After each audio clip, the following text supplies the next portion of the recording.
bulletin from me to you, a bullhorn right out of the blue, a bullet right into your brain, in bullet points that will explain. I'm bulldozing the bullshit now. Those bullies say that I'm a cow. They're gonna find the bulwark raised.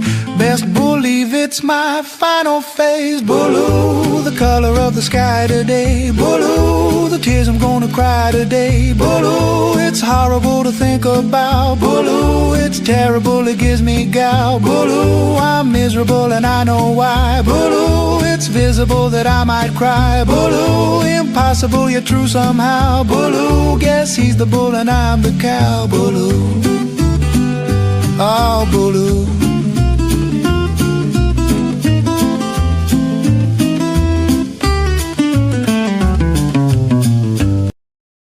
Spelt it again! I'll get you next time, Casino! Greetings and salutations, friends, and welcome. So, begun it has the Felt Wars, complete with Feltron. For those unaware, this story is getting crazier and crazier, and it began with Kino Casino making fun of the Thequartering, and the Thequartering didn't like that, so threatened to get their channels taken off of YouTube. And then mysteriously, the channels were simply nuked off of YouTube, and Jeremy claims he didn't know anything about that. But now he's threatening to flag more channels, and there have been a multitude of people, including Luther Morgan. We're going to be playing some videos from him, got their videos taken off of YouTube for stupid reasons, bullying, harassment, privacy issues. Basically, someone is using whatever dirty tricks they can to get critical videos of them taken off of YouTube, which I think, I don't know how this is even allowed to happen. I'm going to take a moment to welcome in the live chat, whether you're chatting on our main hub on YouTube, our Kick channel, our Twitch channel, Twitter, or Facebook. Welcome, one and all. I'm going to take a moment to thank a kind and generous friend here. We've got Rain89 Scarlet, who gifted 1 Truth Seekers membership. And this is where I got to remind you, hit that subscribe button. Somebody just won a free Truth Seekers channel membership, and you can too. But in order to be eligible for these gifted memberships, you've got to be a subscriber, not yet a channel member. So thank you, Rain. I don't have my usual annoying noise machine. I'm in an alternate streaming location. And also, but thank you, Rain89 Scarlet, for your kindness, generosity, and support. We're a viewer sports show. I'll be reading every single super chat. I'll be checking in with the Kick supporters as well. We love the Kick support, mostly because we keep most of it, unlike other platforms. Big supporter of Kick here. And we want to take a moment to thank some kind and generous people who over the weekend were Kick supporters. Super Money Fist became a subscriber. Big ups to Super Money Fist. Winter Soldier gifted 5 subs, and Midnight Streams subscribed. Thank you for that. And Anti-Annihilator 5000 became a subscriber. So big ups and thanks for the big Kick support. I don't know what to think about this story because it's just getting worse and worse. So basically, and thank you, Rain89 Scarlet, for your kindness, generosity, and support. Much appreciated. So basically, Thequartering says he had nothing to do with those channels getting nuked, but now he's threatening to nuke more channels. So which is it? And thank you, Mike Kane, for your kindness, generosity, and support. $1.99 in the hat. Ka-ching. Thank you very much for your kindness, generosity, and support. So if he had nothing to do with those other channels, with those videos getting flagged or the channels getting nuked, why is he now threatening to take down even more channels? He's threatening to go into, I think he said villain mode, but really it's not villain mode. It's end of your career mode. And I'm just fascinated by some of the stuff that Thequartering is able to get away with on YouTube, like his shorts. He just steals shorts from somebody, and we'll show you some of them. And he does this. Wow, this is crazy. Watch. And then he just completely steals somebody's short. He doesn't link back to that creator. He's just stealing shorts. And if you go through his shorts, it's like thousands of stolen shorts. And I don't know. I don't think that's fair use. He's not doing commentary over the whole thing. He's just this is like the laziest, sloppiest slop he can possibly put out. And by the way, his views are totally in the shitter. Totally in the shitter. And most of his views are coming from shorts, which I'm sorry, I refuse to make shorts because there's no money. You could get a short that has like 100,000 views. You get paid pennies. It's really just not worth it. Yes, what are the oranges for? Let him know in the comments. That's the famous one. A girl was like cooking like a pork belly fat or something, and she put it in a brine with oranges. So everybody wants to know what the oranges are for. Thank you, Foul Play, for reminding me. And we've got Rustin Rourke, who's been a member for 12 months. A whole year. I think that's a whole year of Truth Seekers. Is that what you meant? Oh, thank you for your kindness, generosity, and support. A whole year of support from Rustin Rourke, who's been a member for 12 months. We love it. So I'm going to put my fair use banner up. And no, we're not going to be talking about any recent events because, quite honestly, you know how in the average week you just run out of patience for retarded people? Like, that's kind of where I'm at with that other situation. I mean, I'll have more to say on it. You can know for sure that all of my predictions so far have come true. Conspiracy nut jobs are coming out of the woodwork. And I just, I've had enough for the week. And I've also had enough nasty grams. As you can imagine, I'm getting all kinds of hateful, terrible messages. I'm just not reading anymore. I'm just, I have no obligation to be abused by delusional people who believed in a fairy tale world that's not real. We deal in reality here. And I will say this, though, because this actually may be connected to this quartering. The quartering is like, oh, they're harassing me. Making fun of people on the internet is not harassment. Was Alec Baldwin harassing Donald Trump when he made fun of him on Saturday Night Live? And it's also not cyberbullying. If I make a video exposing your scams, that's not bullying. That's not harassment. If I make a video and prove that somebody is scamming their audience, that's not bullying. That's not harassment. And I'm not going to be accused of that. And by the way, I will say this, things should go both ways, right? People are acting as if this David Wilcock was an angel who never did anything wrong, and I bullied him and I harassed him. When the truth is, where were those people when David Wilcock was telling everybody that I was sending people suspicious packages and I'm a terrorist and I'm a Satan worshiper and I'm a PDF file, all with no evidence. Oh, and I stole money out of his bank account. All false, completely and totally delusional, made up fake stories by David Wilcock. Where were those people to defend me when he was doing that to me? And sure, I may have let things get personal after he did that. But eventually I realized he was a very sick man. He was a very, very sick man. And I didn't want to cover him anymore because I thought this is not going to have a good ending. And here we are. DJ Ames III, did you hear this rumor that Wilcock's biographer passed 2 days before he did? Found you from the pig roast. Keep up the great work. Yes, a man named Winfrey died of natural causes before the conspiracy start, just a few days before David Wilcock on the 21st. So, or was it the 20th now? So yeah, and of course the conspiracies are going crazy, but thank you, DJ Ames III, for your kindness, generosity, and support of the show. Much, much appreciated.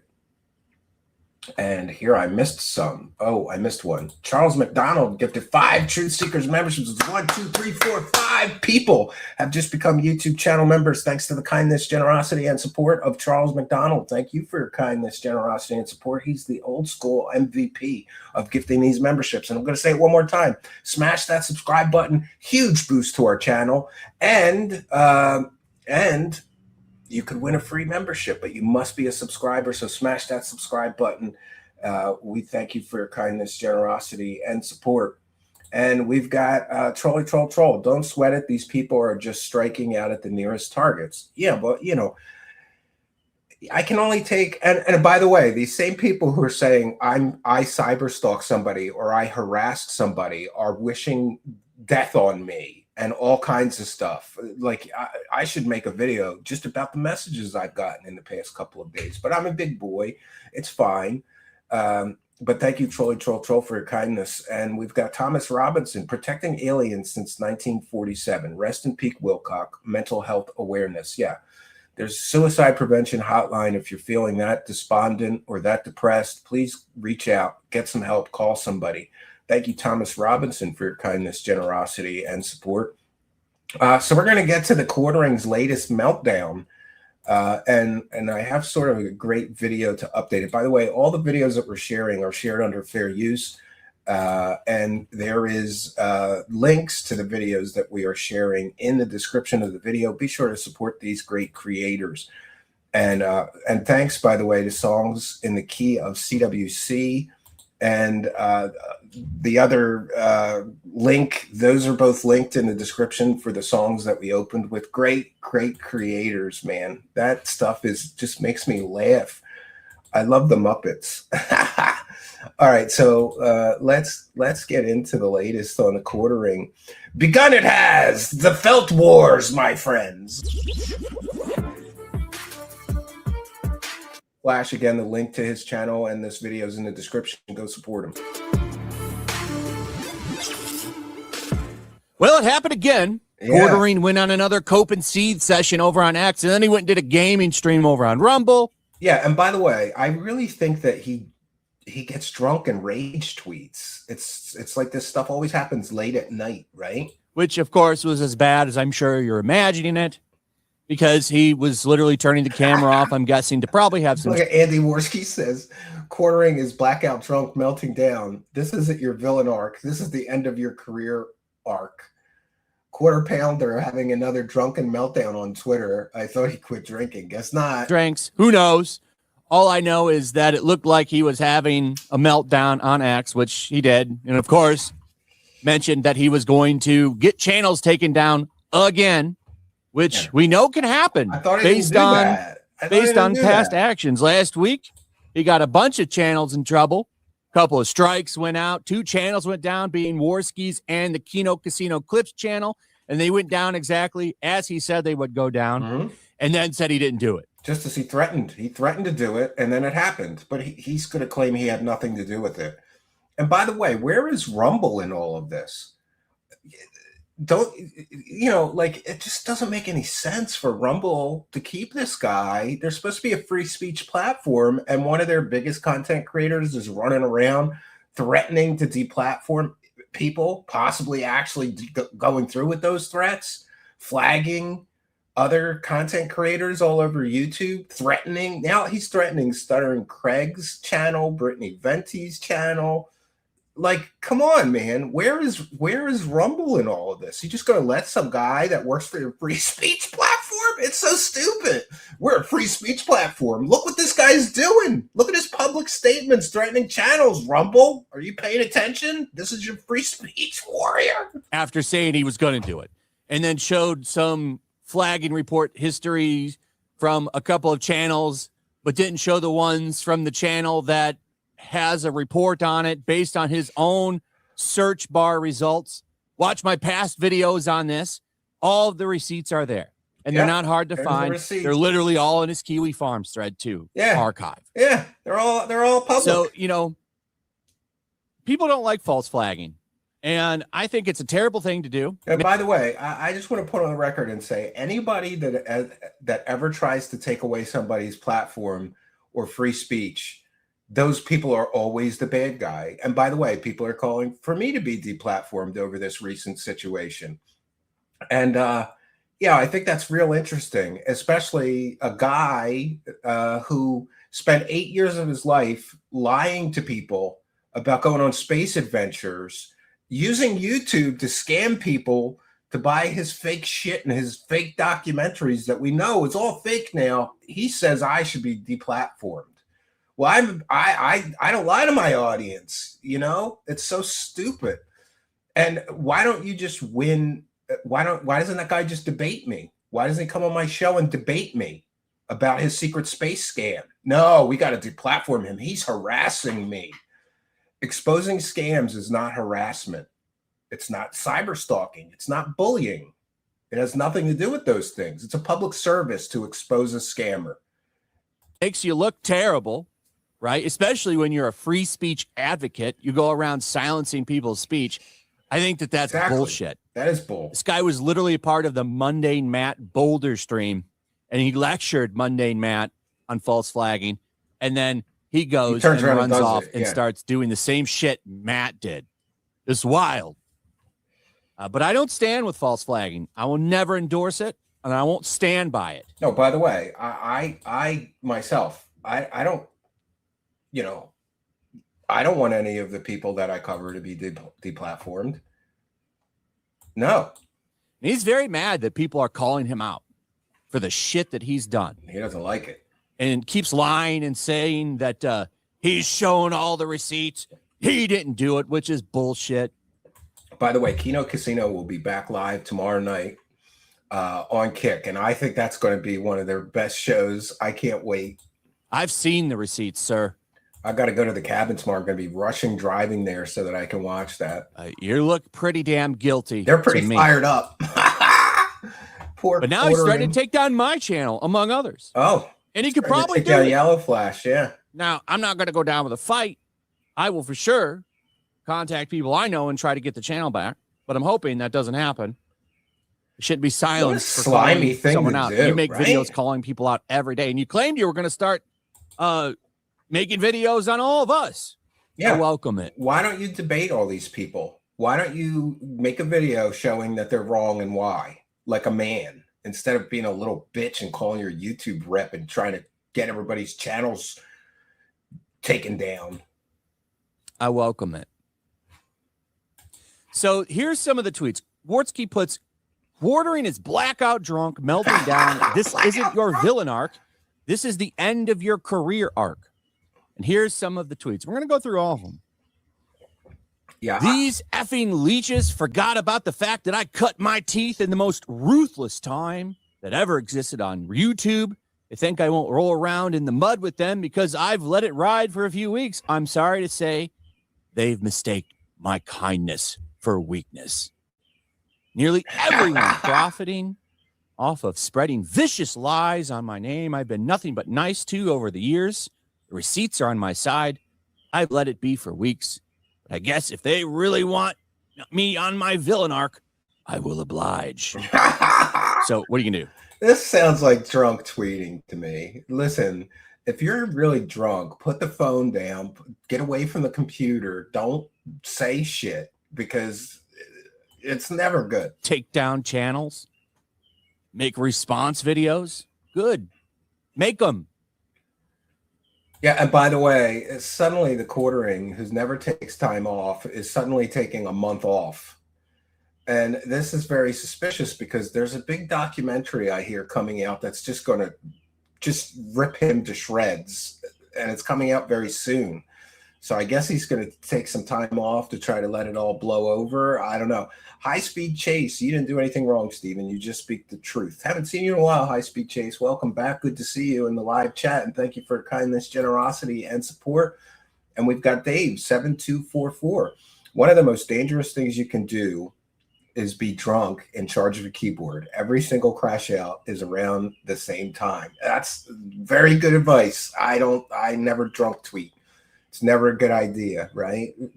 It's like getting drunk and calling an ex-girlfriend or something. It never goes good. Thank you, Dave, for kindness, generosity, and support. And I always say this, if you become a YouTube channel member, just click that join button during the live broadcast to give you a big shout out and thank you. So big shout out and big thank you to Dash Napalm, who just became a YouTube channel member. Now he gets that nice YouTube channel member badge and access to our members only section. I think there's 90 extra videos in the members only section. So welcome newest member Dash Napalm. Thank you for your kindness, generosity, and support of the show. Much, much appreciated. And I have to check in with the Kick live chat here. Let me see. Is that? Where is the recent activity? And if you become a Kick follower even during the live broadcast, we give you a big shout out. So Hard Nosed Pollock became what is that right? Yeah, Hard Nosed Pollock. Well, I'm a Pollock too, so welcome. Magomordigno just became a YouTube or just became a Kick subscriber. Sorry. Community Watch has gifted 1, 2, 3, 4, 5 subs. Big support from Community Watch. Thank you for your kindness, generosity, and support. A bunch of people just became Kick subscribers thanks to Community Watch's kindness, generosity, and support. We've got Based in Exile, Sporkle, Gwen37, Insolite. All just followed our channel. So welcome and thank you for the follow. Please follow on my Kick channel. It's Truth Seeker Show on Kick. Make them prove your innocence, Trying to sir. Expand our Kick channel. Prove your innocence. Yeah, I don't know how to make a video because you've said you have YouTube contacts, which you obviously used to take down Kino Casino clips and Warski's channel, and then a bunch of channels get flagged. That may or may not have been you. But you've encouraged flagging. Yeah, he's got 2 million subscribers, and he's publicly saying that he wants to get people's channels destroyed. So even if it's just a deranged fan of his that's running around flagging these channels, he's encouraging it. He is responsible for all of this. And I think Andy Warski and PPP, God bless them, they've been very reasonable. What they're saying is call your rep, give our channels back, go to rehab or do whatever you got to do and apologize. And this will all be over. But Quartering's ego can't let him do that. So God help him. Like, listen, I will say this. The one person that I think I would never, ever want pissed off at me on the internet, or two people, is Kino Casino. It's not going to end well for you. Quartering, just get their channel, call the rep, say you were blackout drunk, you didn't mean it, you made a mistake, or it was a mistake, put the channels back, and roll on with your life. And we thank Christine Klimo. Me and STE Mac are late, but at least we got here tonight. Keep doing what you're doing. We support you 100%. Thank you, Christine Klimo, for your kindness, generosity, and support, and also for being a member. Much, much appreciated. Among your community now. So it's already spread out of your control. All of that happened because you started pushing it and saying it's okay. So anyway, he was on one. Going to take everybody down. He's going to show the receipts. And let me show you. And then he decides that he's just going to take a month off. What a pussy. The receipts that he was showing. He was going to take down Stuttering Craig. Stuttering Craig was going to go down. I sure hope all. Now the Quartering is threatening to take down Stuttering Craig's channel. He could just get our channel back and end this. Now it's a spiral. All those temporary views were worth it. I've tried to play nice, but you've left me no option. You called down the thunder. Well, now you got it. This all sounds exactly like 12-year-old. What happened with the Clips channel. Because remember, he was saying the same kind of shit. Like, you forced my hand. I'm going to take you down. Friday, channels went down. So, is my channel going to be here tomorrow?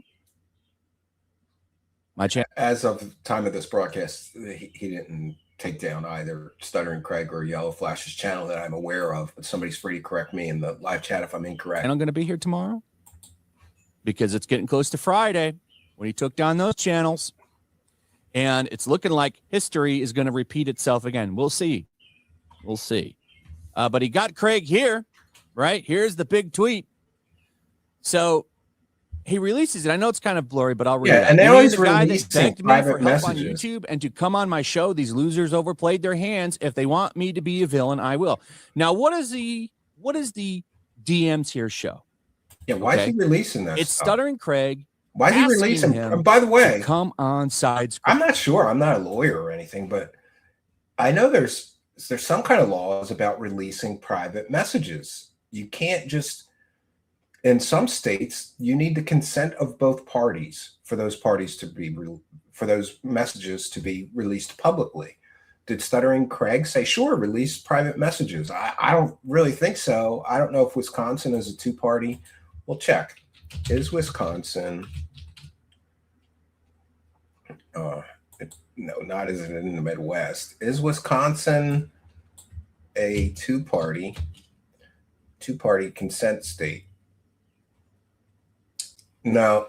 So Wisconsin's not, but Stuttering Craig might be in a state that is. It's still just slimy thing to do, releasing private messages.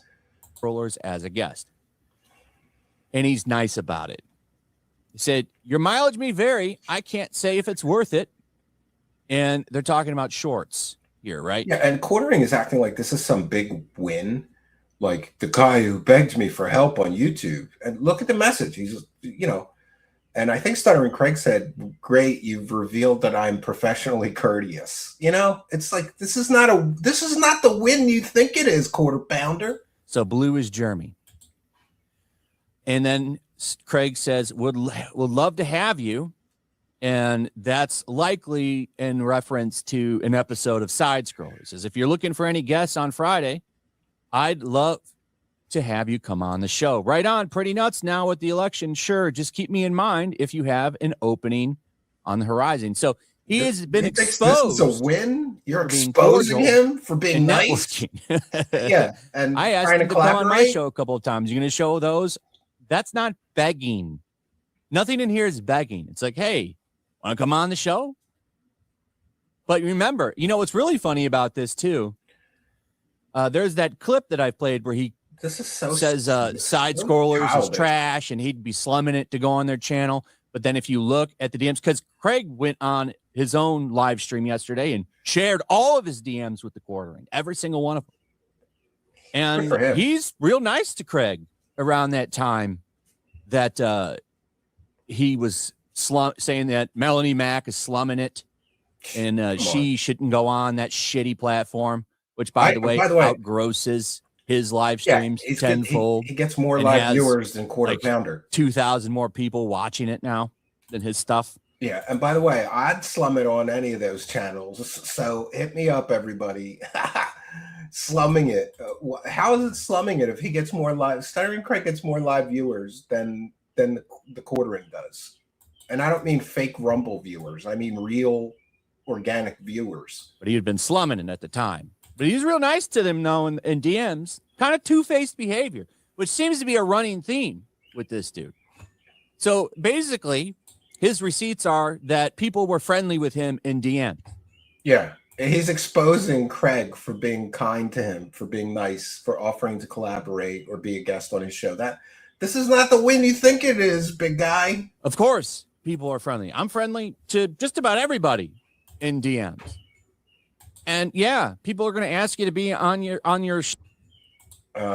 Tales of the Sonic Voyage, just popping in to say hello out on the road. Thanks, Stephen. Welcome back. Thank you, Tales of the Sonic Voyage. Everybody, if you want to hear some decent music, go check out his channel. He's got just a load of music on his channel. And good to see you here. Thanks for your kindness. And we've got High Speed Chase with another one. This guy is definitely a Wookiee spanker. I haven't heard that term. High Speed Chase says when people are basically, that they spank Wookiees. They're Wookiee spanker.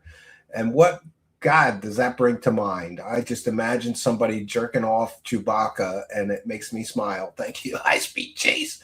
Dave7244. Melanie Mack, Jeremy, both employs Darvo. I don't know about that.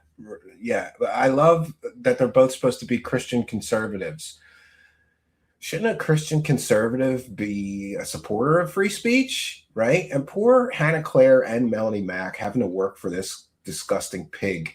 But thank you, Dave, for your kindness, generosity, and support of the show. Much appreciated. On their shows, you have a big platform. And you agree on a lot of the same things, so why wouldn't they want to have you on to talk about it? That doesn't mean because people are nice to you that they endorse false flagging and threatening people's channels and livelihood. That's kind of a deal breaker for most YouTubers, sir. But hey, I guess it's controversial to, Yeah, and doesn't the Quartering see that like long term this is a terrible look for him? Like he said some time ago, he's going to get more. They're going to have a lot more guests on his show. People don't want to be a guest on a show that's running around trying to get people deplatformed and stomping all over free speech. I would not go on somebody's show if they were actively promoting deplatforming people. I wouldn't want to support that person at all and give them even my time. Principles. So here's the rest of them. I had to go to Luther Morgan's channel to get some of these because, like I said, they're deleted. Yeah, these are deleted tweets. So here's what got cut off right here is this bottom tweet. If you have to delete your tweets, then maybe you shouldn't have tweeted that in the first place. You know, people can screenshot them, you moron. So they're all saved. I don't want to hear anyone telling me to be calm. These effing losers, Yellowflash, side scrollers, Brittany Venti, geeks and gamers. They have all turned heel and decided 1 week's ad revenue was worth selling their souls. Oh, I think they're going to keep covering you. It's not 1 week. So what does that mean? Funny how my name's first, too. It's like he expected me to be his capo. Live for him. I'm sorry, sir. Unlike you, I don't. He used to kiss Sargon Akkad's ass. There's literally a clip of him talking about drinking Sargon's cum. It's gross.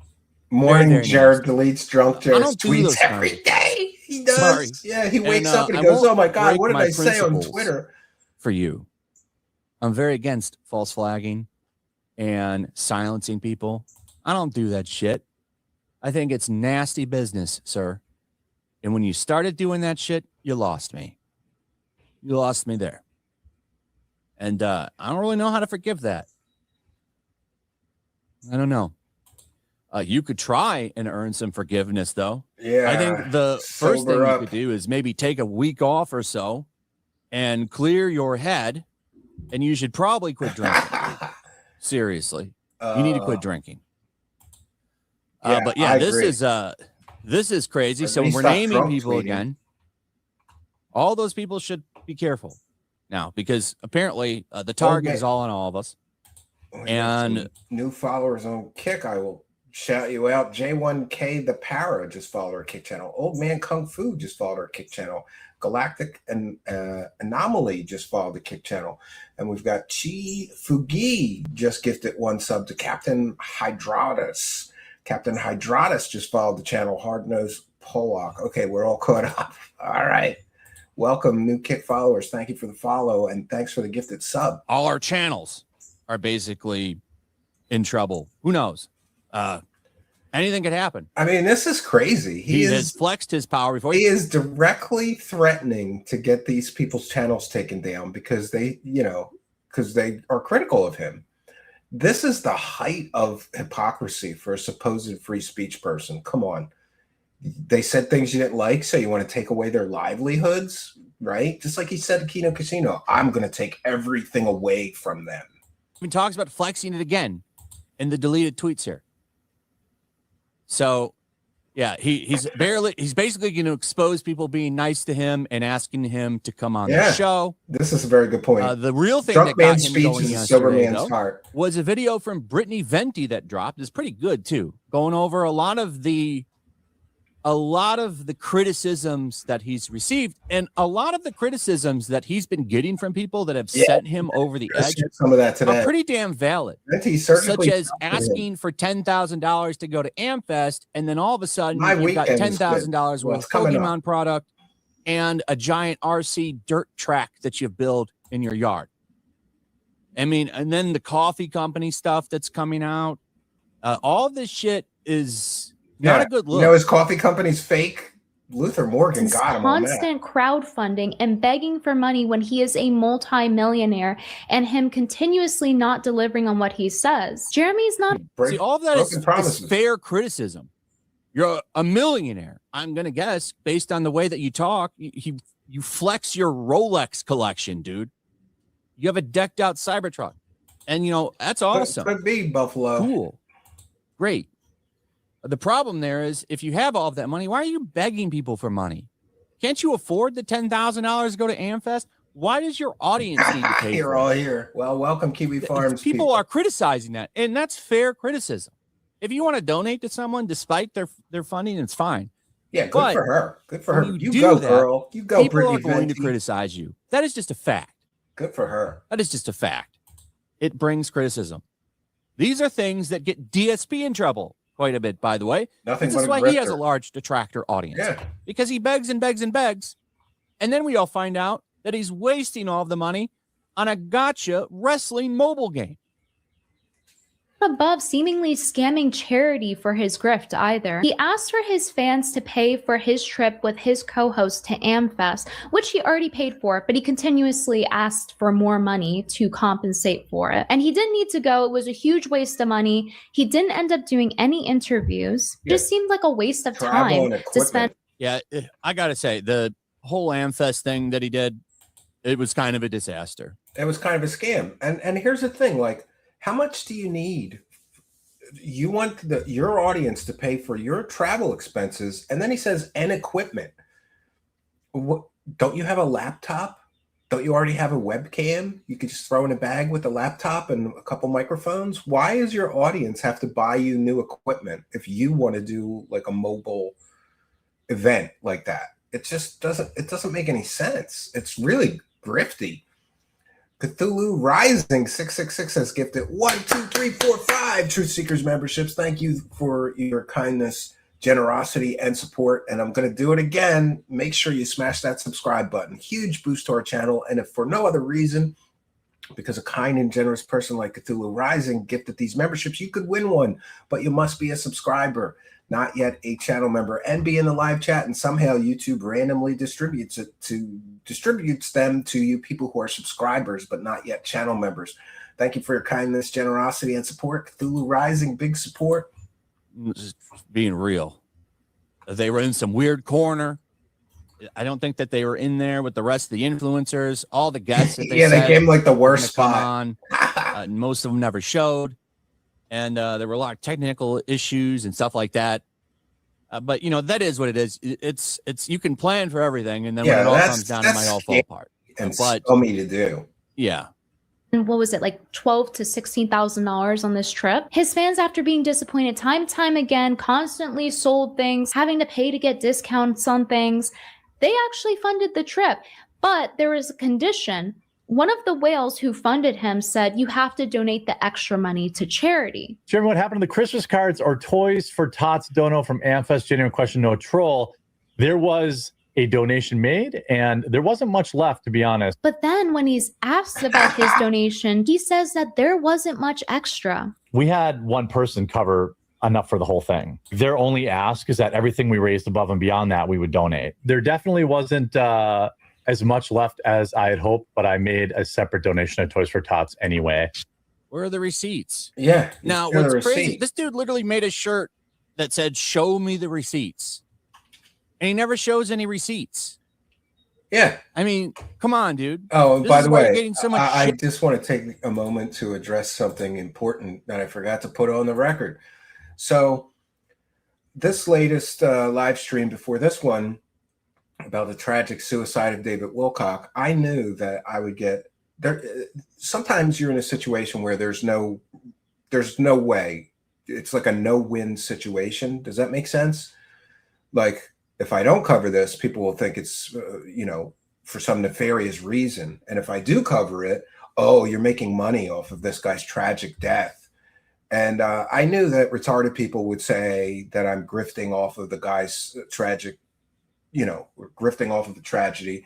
So that was the biggest viewed, most live viewers and biggest views count-wise video that I've made all year. I demonetized it. And I specifically said, please no super chat. Somebody apparently didn't hear me. So I got one super chat. For $5. And as soon as the broadcast ended, I donated $20 to charity. And would you believe that these people attacking me for making money, when I told them, no, the stream was demonetized, I only got a $5 super chat, I donated $20. They demanded that I show them the receipt. And I have that if anybody wants to see it. I donate quite often to a 501c3, a registered charity run by Erica Lukes and Jack called Expanding Frontiers Research. You can look them up on the internet. And I encourage people, they do great research into strange topics and things like that. So I gave $20. I lost money. And then if you aggregate the views across Twitter, Facebook, we're over 120,000 views. If I had monetized that broadcast, I would have made at least $2,000 in ad revenue. I didn't. So just want to put that on the record for people attacking me. Get your facts straight. If you're going to attack me, at least attack me for something valid, right? Not something like that. And holy geez, is this real? Apparently it is real. Holy geez. Rustin Vork. Wow, so generous. That's probably the most gifted memberships I've ever seen here. 50 Truth Seekers memberships. Remember earlier when I said you gotta smash that subscribe button because people keep gifting these memberships? 50 people just won a free Truth Seekers channel membership thanks to the kindness, generosity, and support of Rustin Rourke, who's a big supporter here, now one of our biggest with gifting these memberships. Wow. Thank you so much. Rustin Rourke with the huge dono bomb. Thank you. We needed that. That makes up for me losing the money on the previous broadcast. Thank you so much, Rustin Rourke. Big support. And High Speed Chase has a gift at 1, 2, 3, 4, 5. And I'm sorry, Rustin Rourke, I didn't want to clap 50 times. You are now on the leaderboard, Rustin Rourke, right? We don't have a leaderboard. But if we did, he'd be first on the list. And High Speed Chase, who's a big show supporter, has a gift at 5. So what are we up to? We're up to like 60 or 70 people that all got free channel memberships. If you did get one, you'll get a notice. Thank the person. It'll tell you you were gifted a membership by that person. Thank them in the live chat. Big support tonight. Thank you guys for your kindness. Show receipts. Be transparent. I am so blessed. What I did do though was audience I have. Purchase a bunch of cards to open on stream over the weekend. I bought a bunch of kids cards, you know. Oh boy, everybody. I have about $10,000 in product to open up. So just to be clear, the whale donated all of the expenses for the trip, and he had made $6,000 approximately prior to that. But he, quote, doesn't have that much left over. Doesn't have that much left over. Then he spends $10,000 on what is it, Magic the Gathering cards or Pokemon cards? What the who spends $10,000 on children's cards? To donate to charity. But he needs his audience to pay for travel expenses because, you know, Jesus. Seems like this guy's greedier than Darkside Phil, I think. Those poor kids got scammed out of their toys so that Jeremy could buy his. Those Pokemon cards should be in the hands of some child. And if he did donate, how much was it? Only a few $100s? And even if he did overspend and spent even more money for some reason, because he loves to waste money, he proceeded to spend like $10,000 on Pokemon cards, which he regularly loses money on because somehow at a game where it doesn't require any skill, he still sucks at it. And now I don't know, you know, if that's what he did with that money, but it's a fair question to ask. Yeah. And this video is really well done that she put out, by the way. And it seems that that is what might have caused the meltdown that he was having yesterday. So now Stuttering Craig also, as I said, did a live stream, and Quartering showed up in his chat. Now in this live stream, Craig went over all of the DMs that he's had with the Quartering, and all it showed is that he was nice to him and asked him to come on his show. Yes, which Quartering really exposed him for being professionally courteous. Kind of like he thought he could just go deplatform people and everybody would roll over and be scared of him. And that didn't happen, and it's led to everything that's been happening over the past 2 weeks. But Craig had some good advice for him when he came into the chat, and I agree with it. So I'm going to play it. Just followed us on Kick. And it's basically what I said earlier. Get offline, get sober. He's in the chat. If you don't know, that's fine. If Jeremy is in the chat, I do have a legit message for you. Put the bottle down. Put the bottle down. Put down the phone. Put the bottle down. Put the bottle down. You don't need the booze, man. I mean this like sincerely. You don't need it. Get sober, take a break, get off the internet. And when you come back Come back with some creative energy. Yeah. I know everybody's doing it, so you should do it too. No. Your flag, your channel should be demonetized. It's literally in the terms of service that you can't do what you're doing with those shorts, right? Yeah, what he's talking about there is literally, and people have been memeing on this, and he's getting really angry. But he justifies everything about himself based on his channel's numbers. And the reason that he is getting big views right now, it's all from the shorts.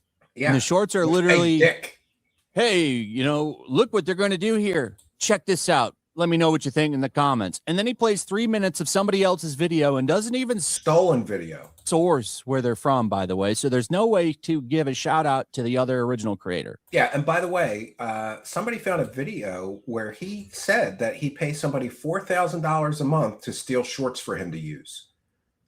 Are you kidding me? You're paying somebody $4,000 a month to steal other people's short videos and then you're profiting from them? It's a slimy move, man. And listen, I have occasionally used somebody's video and maybe I was rushing to broadcast or something, but after the show, I would put the link in. If you're going to play somebody's video, at least link back to them. That actually did the work there. Now, I don't know. The shorts terms of service are a little weird. Yeah, I don't know how he's getting away with that. Clearly, he is just stealing other people's shorts and just putting himself in the beginning like, this is crazy, guys. Check it out. That's not fair use. That's not fair use at all. Because they'll say you can do one thing and then they'll say you can't do it. It's really weird what shorts are doing, but that doesn't seem like transparent content to me. Seems like inauthentic content to me. That's what I think. Yeah, but I don't really care. All I'm saying is your numbers aren't that impressive. It's not even you generating that shit. And he tries to flex that over people. It's like, oh, your shorts are being watched, but the people that are coming in, they're not watching your long form videos and they're not watching your live streams. Because he's boring and low energy. Cthulhu Rising has gifted another 10 Truth Seekers memberships. And I'll say it one more time, smash that subscribe button. Huge boost to the channel when a kind and generous supporter of our show like Cthulhu Rising, who's already a member themselves, gifts these memberships. You could win one, but you must be a subscriber. So help boost our channel. Hit that subscribe button. Hit the notification bell. Come be a part of our interactive live broadcast. You are most welcome. Thank you, Cthulhu Rising, for your kindness, generosity, and support of the show. Big support tonight. And Chris Cat says, praise the cash. Yes, praise the cash, friends. Praise the cash. What's the point? Let's continue here. But you're skating by right now. We're praising the cash pretty good tonight. Thank you. Is to look at yourself and realize that you should. And by the way, I'm not being malicious at all. Take a step back. Totally remove yourself from the internet. If you need to upload some videos to keep your channel in the algorithm, awesome. Do that. That's fine. Take some time off. But outside of that, get your work done, get done, and separate. Go on a vacation, go down to the beach, and just get off the internet. Do not drink.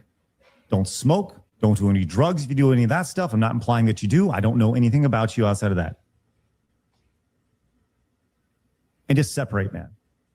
Come back. Tell everybody you messed up. Yeah. And then hopefully everybody can move on. That's the best advice I can give you. I was asking for advice from you a couple years ago. Now I'm giving you advice. Own it. Apologize and do your best to regain some trust. I think that's fair. Yeah, I wasn't even going to make another video on this dude unless something wild happened. Because I've already made a couple. Because last week was really wild. But now you're talking about taking my channel down. Okay, so yeah, I'm going to talk about it because I want this out there showing like, yo, this dude was talking about taking my channel down, talking about taking down other people's channels. That's not cool, man. That's because you're getting criticized. I think Craig gave him really good advice. Gave him great advice. Get off the internet. Yeah. Take some time off. Then come back, apologize, and say you're going to do better. People might forgive you. Because whatever else shit you were doing, whatever's going on in your actual life with your wife and all that shit, dude, at the end of the day, you know, some of those allegations, I'll admit, are kind of funny. However, like, that is your business at the end of the day. I'm not trying to tell you how to live your life. I just don't like the flagging stuff. Yeah. At all. I agree 100%. It's shit behavior. You could be a wrong piece of shit behavior, all you want, especially from a free speech advocate. Crossing the line. Be better. Be better, dude. You're better than this. You were better from this. I don't know what's happened over the past couple of months. Something has clearly affected you and changed you and turned you into a different person. Yeah, he's turned to the dark side. A very spiteful person. Get some help, man. Maybe you could come back. Especially a man that size, Robert. I should share all of my DMs because I don't want you taking some crop thing. He does poop and trying to say, you know, look at this or that. So maybe Saturday, I should go over all the DMs that I've had with you and give some context, which really there's nothing bad in there. It was me maybe saying, hey, you want to come on the show? Or turn to the brown talking side. About yes. A YouTube purge. Remember during the great purge of 2020-ish, around there, they were starting to just ban all kinds of channels. Yes. We were talking about that. Absolutely. Absolutely. Tell me how the quartering survived. Did they get you? Were you demonetized? Did you have any flags? Any of that stuff? It's mostly shit like that. So, you know, I didn't understand this flex. Like, let's show people being nice and asking you to come on your channel. It's called networking. And I would still probably be okay with you, actually, if you hadn't have been flagging channels. But that's it for me. That is a huge problem. He didn't like the bull and the cuck stuff at all. Deal breaker, as many would say. Yeah, I agree. Anyway, let me know what you guys think about all of this in the comments. Also, if you would, please like, subscribe, share the video, hit that notification bell, and we'll see you on the next one. Peace. All right, we'll go to the next. I have plenty more to share. If you're just joining us, you're watching Truth Seekers, and I'm covering the Felt Wars. Begun it has, the Felt Wars. So Luther Morgan, by the way, Luther Morgan has an excellent book on locales. And I want to apologize to him. He asked me for a short interview or something like that. And I don't know if it was a busy week or what was going on, but I wasn't able to do it. He still put me in the book for the Dark Side Phil interview. The Internet's Never-Ending Tragedy, Locales by Luther Morgan. It's available on Spotify and Audible. And the book on locales is available on Amazon. I got a copy, and I think he did an excellent job. And also, this guy's doing great investigative journalism on the quartering. So he looked into the quarterings. Remember, the quartering claims he has a whole factory, and it's a family business, and he's manufacturing the coffee. It's not just drop shipped or, you know, rebranded from some other company. No, it's his coffee. He's got a coffee roaster and everything. And by the way, Luther Morgan's link is in the description of this video or podcast. His channel is blowing up. Last I looked at his channel, he had under 1,000 subscribers. Now I think he's over, 21 or 2,200. So good for him. Shout out to Luther Morgan, who, by the way, is doing this. He figured out that the coffee company is fake. And what did he get for it? He got his channel taken off of, he got the video taken off of YouTube. So this is the re-uploaded with the portion that was objectionable removed. You could have avoided all this, an awesome 2020. Hey guys, Luther Morgan here with another video about the quartering, and today we're going to be exposing the coffee brand coffee grift with real documents, with real information. And by the way, I love investigative journalism. That's one of the things that really makes me excited about running this channel. When we get the goods, get the documents, get overwhelming proof that somebody is scamming. Oh, I love it. And Luther, he did a great job here. From Utah and Wisconsin. It made me go, why didn't I think to look into this like he did? It just didn't occur to me. So before we get into it, I just want to say thank you for the support. Thank you for the views, the subscribers. We're growing a lot on YouTube. Some fantastic comments. And I just want to remind, hey guys, so our journey begins on coffeebrandcoffee.com. Now, this is Jeremy's own website. And, there's a picture of him and his wife, but of course she's not a public figure. And, we talk about the coffee brand coffee story. This is his sales pitch. It's Jeremy. He's the founder, Coffee Brand Coffee, get to the coffee, this and that. Yeah. So let's go to the contact page, because what I'm really interested in is, where is the coffee factory? Because Jeremy has made so many claims about Coffee Brand Coffee, how it's and he talked about having to buy different machines, like, I had to spend $15,000 for a K-cup machine to package the coffee into K-cups, which I guess is those, I don't know what they're called. My wife has one. We're not coffee people here, but you put the pod in and it makes your cup of coffee. He specifically said that he had to buy a machine for that, for his factory. Right. And he says he has like a master coffee roaster working for him and all this kind of stuff.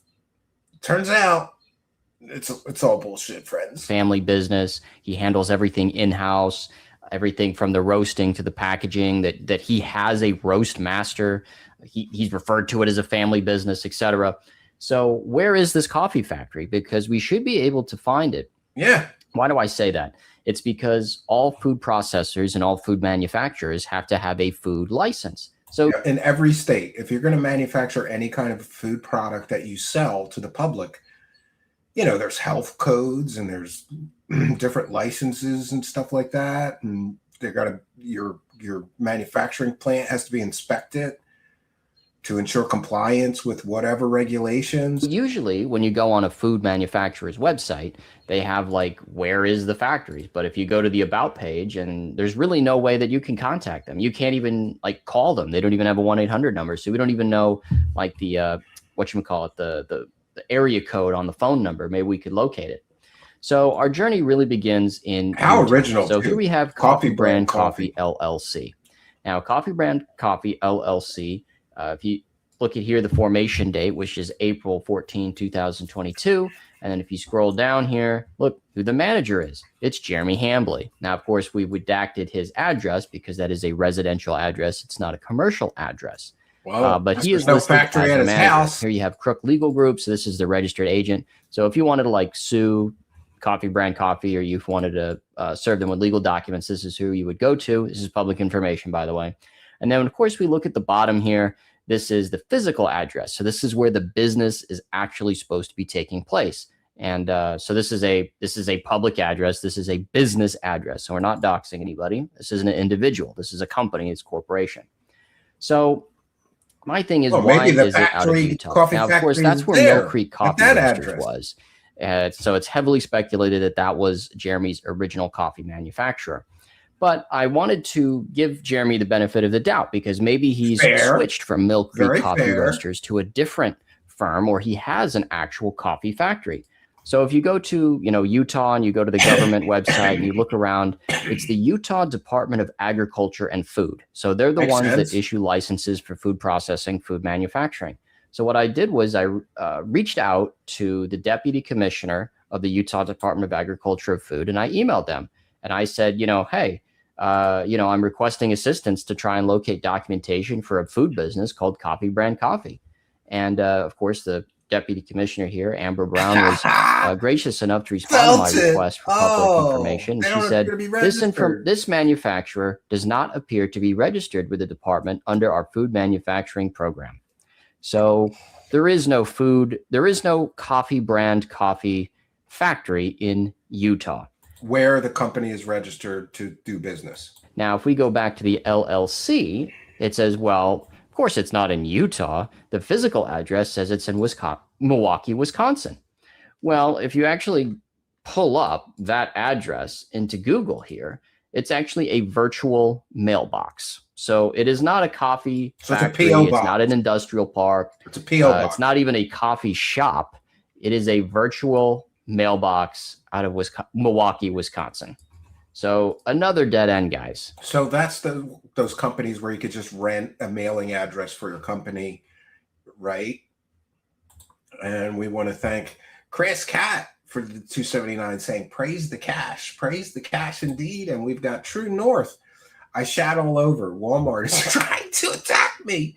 Oh, yes, he shit his pants in the Walmart, True North. But thank you for your kindness, generosity, and support. And oh my goodness, are you kidding me? Rustin Rourke has gifted another 50 True Seekers memberships. That's over 100 people today got a free YouTube channel membership. Thanks to the kindness of people like Rustin Rourke and you other kind and generous people. High Speed Chase, Cthulhu Rising, and the rest of you. Thank you all for your kindness, generosity, and support. Rustin Rourke, man, thank you for putting a smile on my face, because I've had a rough week, man, and nothing puts a smile on my face like dollar bills, right, Rustin Rourke? So praise the cash, and listen, if you got a free True Seekers membership tonight, thank the person. It should tell you who gave it to you, especially if it was Rustin Rourke here. Rustin Rourke, so generous, has gifted 100 True Seekers memberships. Thank you so much for your kindness, generosity. Big support tonight, friends. Not looking good. So let's go to the state of Wisconsin Department of Agriculture, Trade, and Consumer Protection. So this department, very long name, this is the department that handles like the food manufacturing, as well as many, many other things. As you can see on their website here, it's everything from campgrounds to butter, Christmas tree grower license. Yeah. And by the way, Luther did such a great job on this. He's got Quartering by the balls. Quartering can't lie and say that he has a coffee manufacturing facility anymore, or he has to buy equipment. He's even said he had to buy machines to like make those freeze-dried strawberries, which, by the way, I love freeze-dried strawberries, but I wouldn't buy them from the Quartering because, I wouldn't want to support a flagger, right? But he said that he had to buy machines specifically to make the freeze-dried strawberries that he sells on his website. If he's just buying it from somebody, then repackaging it, then he doesn't need the machine for that. So he's basically... Luther caught him lying to his audience over and over and over again. Dairy and elk, but what we're really interested in is food processing plant license. So let's go into the food, dairy, and retail food licenses page. And if we go to the list here, so this is Wisconsin Department of Agriculture, Trade, and Consumer Protection, and we go to the registries and lists. And if we go down to... And if we go down right here where it says under food and recreational safety, we can pull up the food processing plant information, which is our next tab. So you go to food processing plant license holders. So if Brand Coffee is a real business, and if it's a real coffee factory in Wisconsin, it's going to be on this list. It's going to be on the list. Let's get the PDF, shall we? So here we have it, guys. This is the food processing plant licensing holders. Now, these are all business addresses with business names and stuff. There's no personal information on here. This is all public information. So it's 95 pages. Open source. And this is everything from giant factories all the way down to your local butcher shop. So let's just do a little Control F search here, and let's type in coffee. So with Control F coffee, there's 83 results.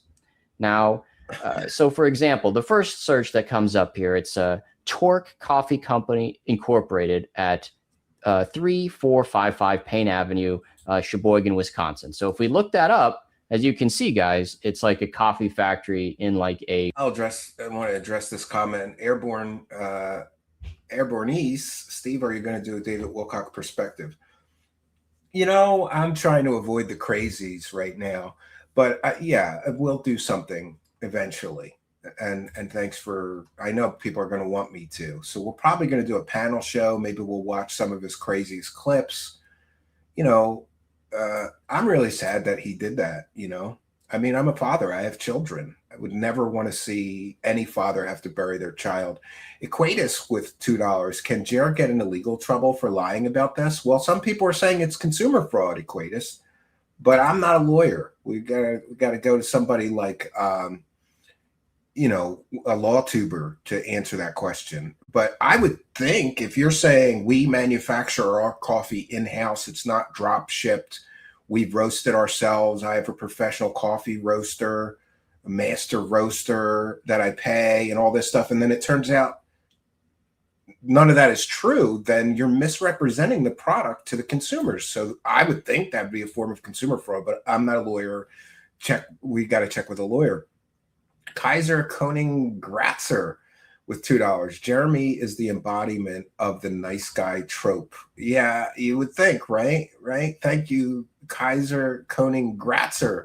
Thanks for being a member as well. We have Matthias with one for the gold. Did Quarter Pounder think he could get away with this forever? Well, this is what this whole thing, he caused all of this. Nobody looked into his lies before he started destroying people's platforms and threatening people don't like that. So people are like, well, let's look into what he's doing. So, you know, dead to rights, he is absolutely generating most of his views with other people's stolen content, in my opinion. I don't know how that's allowed. And now we have him basically lying to his audience and lying to customers on public live streams. So I think this is going to be a problem for him, Matthias. And thank you for your kindness, generosity, and support. Troll. Come on, guys. Let's support the stream right now. Yes. Let's support. Please do support the stream. We're a viewer-supported show. And I want to thank Strong Like Bull, who just gifted 5 subs. Incredible Joker got a free sub, and Tranquilate, Raticat, and more. And Winter Soldier just sent a 10 kick hype. Thank you for that. And we want to thank Donkey Suit, who followed the channel on Kick. Let's get some more Kick followers and more Kick subs. We love the Kick support. And thank you, Troll, for your kindness, generosity, and support. In Industrial Park.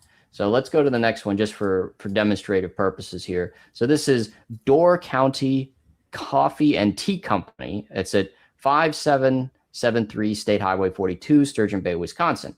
So let's pull that one up. Oh, it's like a roadside thing. It's like clearly a commercial thing, but smaller.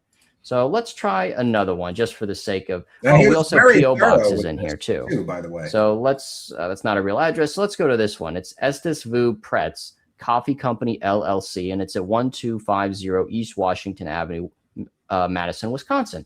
So if we pull that one up, look at this. It's a very small coffee shop.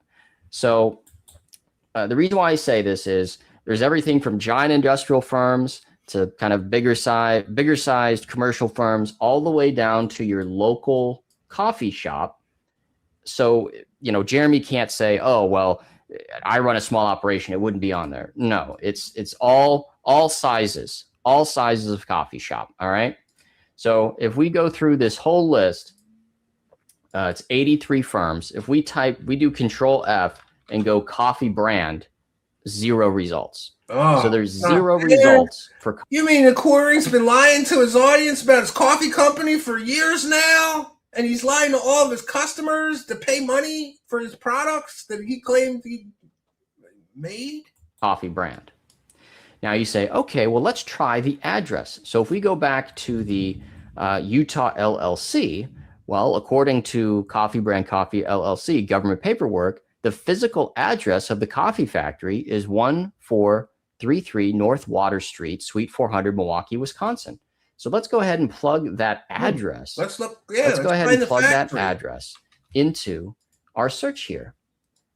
Oh, the address, yeah. Oh, would you look at that? There's no food processing plant license holders at that address. Oh, so and if you search every other address, there is no coffee factory. So there's no coffee factory in Utah. We've confirmed that with a deputy commissioner over in Utah, and then there. Per Wisconsin Department of Trade, per the state of Wisconsin Department of Agriculture, Trade, and Consumer Protection, according to the food processing plant license holders list, which is very extensive and 95 pages long, Coffee Brand Coffee doesn't exist in Wisconsin. Doesn't exist? So just for a further nail in the coffin here, I emailed Coffee Brand Coffee, and I was a little bit sneaky, and I said, I'm thinking about buying some coffee. Where in the United States is it shipped from? And of course, somebody responded and they said, our coffees are shipped from Phoenix, Arizona. And it's funny because the automated thing says it's from Angel, but then I later got a survey for how would you rate the help Maggie gave you? So this is the infamous Maggie. Yeah, this the girl is he the fired. Employee that Jeremy fired right so that before he could, Christmas. buy a RC car track. Yeah. And he unceremoniously fired this woman right before Christmas. Nice guy. And I requested 2 updates. I said, hello, is it roasted in Arizona as well? And then I emailed again, hello, can you tell me where the coffee is roasted? And then I received no response. So if there was any doubt that there's some coffee brand coffee factory out there somewhere, there's absolutely no coffee brand coffee factory in either Utah or Wisconsin. Oh no. So, I don't know what Jeremy's talking about when he says that it's a family business, that he has a coffee roaster, this and that. That he's he buying doesn't. machines. So what does he have? That's the big question. I don't think that coffee brand coffee is drop shipped coffee. If we go back to this video, and this is from March of 2025, in this video, Jeremy admits that he spent $300,000 on coffee brand coffee, and then he put $80,000 on a credit card. Now, this $300,000 I was able to locate. So he's kind of telling the truth here. This $300,000, this was a home equity line of credit. So basically a second mortgage on his house. So he put out a second mortgage on his house effectively for coffee brand coffee in February of 2025. So in March of 2025, this is where he publicly reveals that he's $300,000 in debt. Dude, I wonder about his wife. Like, whose wife is like, yeah, sure, risk our home and take $300,000 loan out on our house to start a coffee company? And then he also says, I put $80,000 down on a credit card. Yeah, my wife would murder me before she let me do that. Now, $80,000 on a credit card is really high. So what I did was, again, with Wisconsin Public Records, I went to the UCC lien website in Wisconsin, and you type in Jeremy Hambly's name and also Coffee Brand Coffee LLC. There's no commercial loans around that time. So he's probably correct when he says that he put it down on a credit card. $80,000. It's just insane to me that Mr. Hambly, Jeremy Hambly, Thequartering, the Quarter Pounder, the Ham Planet, he would go $380,000 in debt over Coffee Brand Coffee, but that's just how he operates as a businessman. And I think that we've adequately demonstrated. You're like, how many 1 pound bags of coffee do you get for $380,000? Like, and is he actually selling that much that he, like, it just doesn't make sense to me. Public search tools. But I don't know. There is no coffee factory in Utah or in his home state of Wisconsin where he lives and where he operates his business from, according to the business records. So I would say to Jeremy Hambly and to Coffee Brand Coffee, tell me the name of the coffee company. Send me an email with the food processing plant license or the food manufacturing license. Yeah, fair. And then we can put this all to bed, where your coffee factory actually is. Or just admit that you use a co-packer or a different food processing, partner, and they do all the real work and you just put your label on it. Just admit it. Yeah, looks like that's what's happening here. Thank you so much for watching our video. Hope that you were informed. Hope that you were educated. Hope that we had a good time. It's Friday. How's everybody's weekend going? Thank you so much. The audiobook is available now on Spotify. Yeah, please support this guy. He does great work. Locals, the Internet's Never-Ending Tragedy by Luther Morgan. As well as Audible. Audible. Get it? Audible. Anyway, yes. And it's also available on Amazon as an ebook, a paperback, and a hardcover. It's the book. I got the paperback. On Locals. There's a whole bunch of information about Jeremy. So if you're just coming in to Thequartering, you're just learning who Thequartering is, it's a great resource to get caught up, as well as 5 other Locals. It's very entertaining. We've been receiving some really great feedback about it. A lot of stuff on Dark Side Phil in the book. So I think that you'll enjoy it if you have any interest in Locals and this sort of content. I appreciate it. Stay tuned for more. Thank you. Have a good weekend. Till next time. All right. And Luther Morgan on YouTube, go over there and subscribe to him. You'll be glad that you did. He's doing great work over there. Tosca with One for the Goal. Thank you for your kindness, generosity, and support. Big support tonight from Tosca. That's a cool username. I hope I said that right. Foul Play with a 149 super sticker. Thank you for that. And we've got Tech Priest 3440 with One for the Goal. Hearing the call of the goal. Thank you, Tech Priest 3440 for your kindness. And Glass Whisperer. People are going to be, his whole live chat is like, if you go look at Jeremy's live streams, there's hundreds of people in his live streams asking, what are the oranges for? Yes. Thank you, Glass Whisperer, and thanks for putting a smile on my face. And we've got David Wilcox, and Ollie has been a member for 10 months. who says, I get better coffee at the grocery store. Yeah, a lot of people are saying that. Like, and it's really his coffee. I'm not a coffee drinker, but I know prices. His prices, I think, are high. You can just go to this. Why would you order coffee on the internet? It would have to be some really, really special, right? Some kind of special coffee, right? And we've got another video from Luther Morgan exposing more lies about the quartering. You gotta love it, friends. You gotta love it. This guy's doing great work. And all of this started because the quartering started destroying people's YouTube channels. So he kind of deserves anything that happens next, in my opinion. Let's see what more lies he's going to expose in this video. Hey guys, Luther Morgan here, coming at you with another video about the quartering. And today, Jeremy Hambly is on the run, and we're going to be talking about that, my personal speculation on that, and trying to explain what... Taking a month off, spring break for the live show. Oh, he forgot it was supposed to start. We haven't missed a show in 3 years, and the crew deserves a break. I'll be doing daily segments, but the live show is over until May 4th. What is going on? Why this specific development? Now, before we get into that, I just want to say thank you to a anonymous viewer, or a viewer who wishes to remain anonymous, who gave me this hot tip. So I didn't come up with this. Somebody actually on their own did a little bit of searching, and they wish to remain anonymous, so I won't say who he or she may be. But, you know, unlike the quartering, I don't steal other people's work. I give people credit. So remember when Jeremy Hambly said that he was never MAGA, that he wasn't MAGA? Let's roll the clip. You know, that you can talk about, oh, the Israeli government's, you know, too involved here or whatever. You want to talk about that? I'll listen. But when it's literally your entire platform for everything that ever goes wrong in America, you lose people in the center like me. First of all, I've never called myself a conservative ever. What? He's a conservative Christian grifter. I'm a Trump voter, and anybody who's watched me for any amount of time knows that. I'm not. I was never MAGA either. He sold a MAGA cookbook. So, was Jeremy Hambly ever MAGA? Well, this anonymous viewer sent me this, and they looked it up in the Federal Election Commission information, and it looks like, here we go, Jeremy Hambly. So there it is, guys. He donated $376 to the Trump National Committee Incorporated. So he was MAGA. Not only was he MAGA, but he was donating to the presidential campaign. So just another lie that you can put on the list. So let's get back to the video. This guy's getting caught in a lot of lies since he started being a flagger in chief, right? Maybe you should not be deplatforming people, because you know people are going to start turning their attention to you, and it's not looking good for the quartering. And this information about why they're going on break. And I have three possible explanations, three possible speculations, my personal opinion. The first is that Melanie Mack and or Hannah Claire has quit the show.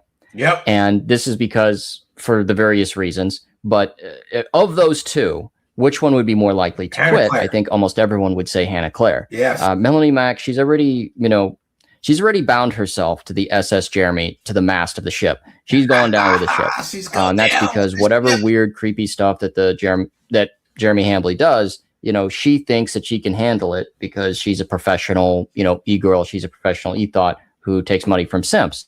And Jeremy is the #1 simp. Yeah. So let's talk about Hannah Claire. Now, Hannah Claire is much more likely to have quit the show. And let's just go ahead and get to her YouTube channel. Yeah. All right, guys. Well, let's look at the Hannah Claire YouTube channel here. So she's got 18,000 subscribers. And if we scroll down, she basically uploads a video about... I have more subscribers than Hannah Claire? I thought she had like hundreds of thousands of subscribers. I thought she was a bigger personality on the internet. I guess not. Once a week. So this one just came out today. This one was 7 days ago. This was 13 days ago. This is 3 weeks ago. So she's a hobbyist YouTuber who makes one video a week, and it's like 15 to 20 minutes long. So let's get into her latest video. And let's go through the comment section, shall we? So look at this one. How was your weekend? Check it out. Tell me what you think in the comments. What are the oranges for? Adam Sellers, Jeremy Hambly. Thoughts on open marriage? How's everyone's weekend? What are the oranges for? Every single comment. Every single comment in here is a Jeremy Hambly A-log. Every single one. Poor. And we got to scroll all the way down. Oranges, Hannah. How's everyone's weekend? it's still, we keep going. Okay, here, we got a legitimate comment here. So why would she quit? Because she doesn't care. She doesn't need YouTube. Okay, she's a hobbyist YouTuber. I'm a hobbyist YouTuber. I have a very small channel. I could walk away tomorrow if I wanted to. I got other things going on in my life. I do this for fun because I think it's interesting. So does she. And she's ready to walk away. And that's why out of the two, she's the one that would quit. Yeah, I believe that. Yeah. If one of them quit the show, when they come back in 2 weeks, one of them's not going to be there, and it's just going to be explained away that that person has moved on. So number 2 is Jeremy Hambley is just totally out of money. Like, he physically can't pay them anymore, and there is no money coming in. There's no money to pay for your taking a break, hoping that controversy blows over, they come back, and then all of a sudden, once the controversy is gone, all these viewers will magically appear, and then the show can be successful.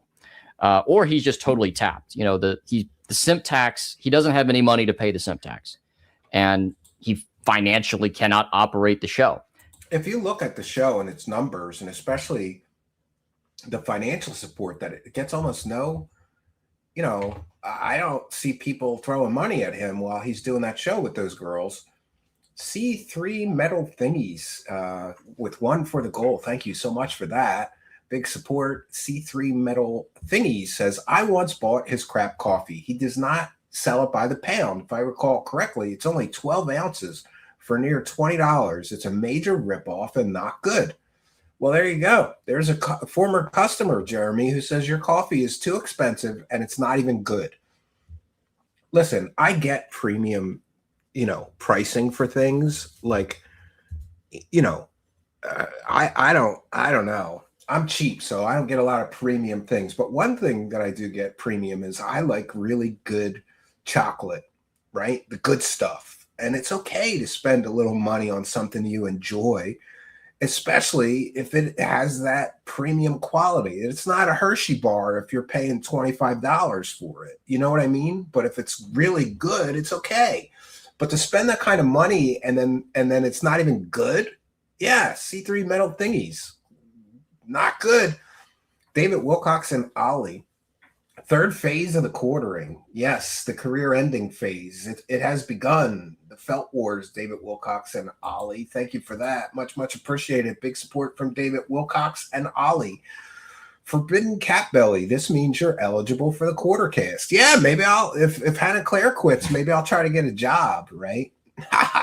Quartering's already blocked me on Twitter and stuff, so he knows who I am. I couldn't slide in there. Wouldn't it be funny if he didn't, if he wasn't aware and he just let me slide into that co-host spot and then I just felted him for the whole show? Forbidden Cat Belly, thank you for kindness, generosity, and support of the show. Much appreciated. And I said, well, why not just cancel the show? Well, if you understand narcissists, it's not just about being successful. You have to look successful. Like, looking successful and protecting your ego is more important than being successful. So he can't admit publicly that it's gone because I ran out of money. Oh, we're just taking a vacation, hoping that no one is going to notice that it never comes back. It could also be the Rumble contract is gone. Possibility number 3 is that Jeremy Hambley knows for a fact that the Rumble contract isn't going to get renewed. And without the Rumble contract, there's really no reason to do this show.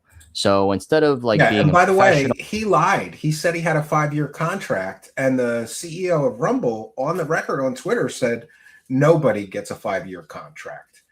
So remember, the quartering has just been caught lying about that. He said, oh, I have 5 years of guaranteed money. I have a 5-year contract with Rumble. Turns out Rumble isn't giving 5-year contracts. So did he lie about that? Who knows? Or maybe they canceled this contract because they want to save face. They can't have one of their biggest content creators that they're paying on their free speech platform running around openly, publicly saying that he's going to take away people's platforms and stomp all over their free speech and their freedom of expression. It's not a good look for Rumble. So maybe they canceled his contract. Who knows?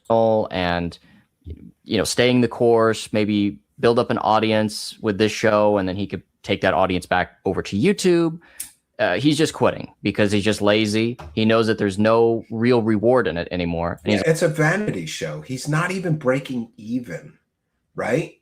And didn't he say that he's paying both Hannah Claire and Melanie Mack like 6-figure salaries to be on that show? He can't be even breaking even on that show. Like, well, why do this? Go. All right. So what's Hambly been up to now that he said that he's going on vacation? Well, look, he's already having a little bit of a meltdown on Twitter. So he says, nearly everyone profiting off spreading vicious lies on my name. I've been nothing but nice over the years. You haven't been anything but nice, Jeremy. You've been a complete asshole to everyone, including your own employees. Yeah. The receipts are on my side. No. In fact, there's a mountain of evidence suggesting that you sexually harass your workers, you creep out women, you show up drunk, that you're a chauvinist. You say gross things about your wife and other women. Yeah. Real incel. Oh boy, do I energy have a video to share with you guys about I've let it be for weeks. Not true. There's a video. I have it on my Twitter. I'll share it next, where Mr. Christian Conservative is creeping around like some kind of public event and making all these sexual comments about women while he's filming them. And you can see that some of them are like visibly like, what is this guy filming me for? And why is he saying this shit? They are visibly like disturbed by him. Mr. Christian Conservative walking around talking about women's body parts and stuff. Like, it is creepy as hell. We'll play it next. Seething the whole time on Twitter and on your show. But I guess if they really want me on my villain arc, I will oblige. You don't have a villain arc because you're a coward. I don't want to hear anyone telling me to be calm. These fucking losers, Yellowflash, side scrollers, Brittany, I think she means Brittany Venti, geeks and gamers, they all have turned heel and decided 1 week's ad revenue was worth selling their souls, and so I will oblige. He seems to think that these people owe him like this eternal loyalty because they were coworkers at one time. Yeah, we talked about this before. You're flagging videos down. Just because you were like cool with another content creator for a while, if they do something dirty, you don't have to stand by them. You could say what you're doing is dirty.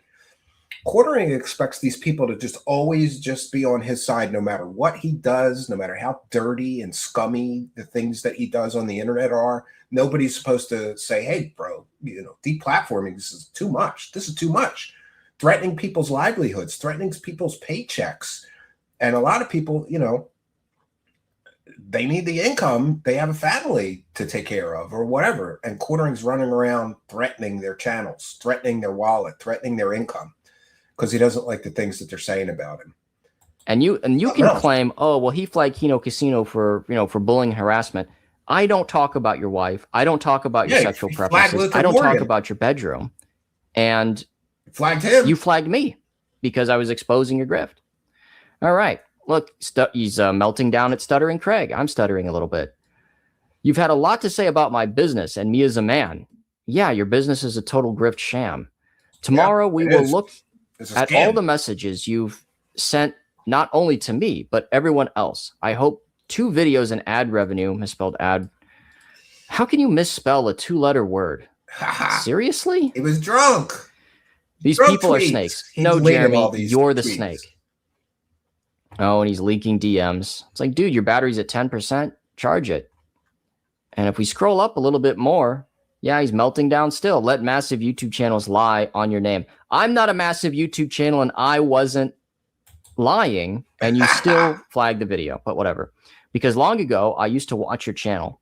I shall send you a spoon for you. I will send you a spoon for with you can eat my whole ass, kid. So he's melting down at random people on Twitter. What is this sentence? I'll send you a spoon. You can eat my whole ass. He's obviously drunk during these tweets. I shall send you a spoon for with you can eat my whole ass, kid. He's like, it looks like Andy Worski's right. It looks like he's blackout drunk fighting with people on Twitter. Never a good idea, Jeremy. I shall send you a spoon for with you can eat my whole. It's like Styx wrote this. It's totally schizophrenic. I sure hope all those temporary views are worth it. This is like the other weird thing where he thinks like everyone's just attacking him because it's super popular. It's like, no, everyone's turning away from you because they don't like you because you've been totally exposed as a garbage person, as a totally non-professional flagger. Yeah. And you're stealing people's content. Every day. All his shorts. Every day he uploads, like, what does he upload? Like 10 or 20 shorts a day? And they're all just stolen from other people. No, for some reason, these other people haven't copyright struck your stuff. You know, this is his work is somehow less transformative than what Casey Tron, Denims, and the other one did. Frogan. More melting down. Never forget, all I have to do is send a text message, or was it an email, or was it a messenger pigeon? It's a carrier pigeon, you idiot. More I don't channels. know, but remember, I have the power to get anyone I want banned from YouTube. I have the week off next week, and I'm going to be having some fun. You never have any fun, threatening, by the way, people's because you're livelihoods coping. and channels. Hey, Stuttering Craig. So he's just melting down. He's melting down, and I think he's going to be melting down more because he's going to have more free time on his hands, and he's going to be super, super stressed out. And he's going to be super, super drunk, apparently. I want to thank some kind and generous supporters on Kick. Raymond Sycamore Rope just sent a skull emoji and 50 kicks. Reardon Steele sent 10 kicks. Winter Soldier, 10 kicks. And thank you once again, Strong Like Bull, who gifted 5 subs. Big support on Kick tonight. And I forgot, but I want to thank some people on Buy Me a Coffee as well. I don't do coffee. And if I did, I wouldn't do coffee brand coffee. That would be the last place that I would get coffee. You know, I'm sure I have a lot of bad habits, but one bad habit I never picked up was coffee, right? I don't know why. I think growing up, my mother was, you know, Irish and, you know, English. So we always had tea constantly, hot tea and iced tea when, you know. So thanks to Starseed Solo Music, who bought me 3 coffees, and big shout out and thanks to Elaine Walls, 1965, who bought me 3 coffees. Big show supporter Elaine Walls, thank you so much. And someone bought me a coffee, and then another coffee, and then another coffee. And thank you for that. And before that, Elaine Walls, 3 coffees. And before that, someone, Whistling Mike and Anon, bought 2 coffees. Thank you all for buying me. It's buy me a beer, actually. And yes, I really do use that for beer money. My wife doesn't like that, right? She doesn't want to see my beer funds go up instead of down every month. And if he doesn't have to do the show with Hannah and he doesn't have to do the show with Melanie, both of which are like his only female interaction, basically. If his wife... He's like paying to hang out with 2 women. That's creepy. If is gone on another social engagement, because all of his super drunk streams, either when he's drunk and seething and opening Pokemon cards, or he's drunk and he's angry and he's gaming. Apparently he's drunk a lot. And then I think it was last week he said that he totally quit alcohol for 2 days. Maybe he only lasted 2 days. Who knows? It sounds like he's back on the bottle to me. All of those happen while his wife is out of the house doing some kind of social arrangement, whether she's having dinner, whatever's going on. I don't know. But that's his opportunity. Like he gets rammy and angry at her for going out without him. So he just gets drunk. And what does he do when he gets drunk? He pisses in the basement. My wife would murder me. You need to get blasted. If she has one of those things, he's going to do it again. And you think, well, hasn't he learned his lesson? No, he's a lolcow. They don't change. So that's just my thoughts. That's just my opinion about it. And by the way, Luther Morgan correctly pointed that the quartering was entering into the lolcow portion of his career, and I totally agree. He called it before it started happening. Possibilities. We'll see what happens. I'm still investigating the coffee company, guys. We got a new lead, a new direction. I'm going with the investigation. If you like the more analytical approach to lolcows, you can subscribe to the channel. More content coming. Yeah, his channel's in my description. Go subscribe. This guy's doing great work. Soon. Also check out the book on lolcows. It's currently on sale on Amazon for 99 cents as an ebook, and also paperback hardcover. It's also available on Audible and Spotify. Thank you so much. Have a good one. Till next time. All right. Look at that. More lies exposed by Luther Morgan. Big Hunk LOL said, with one for the goal, says quartering may be trending on Twitter, but you can bet nobody can find his coffee business brand business. Yeah, they can't find the factory. Can't find the factory. And remember, all of this whole can of worms, the quartering opened on his own.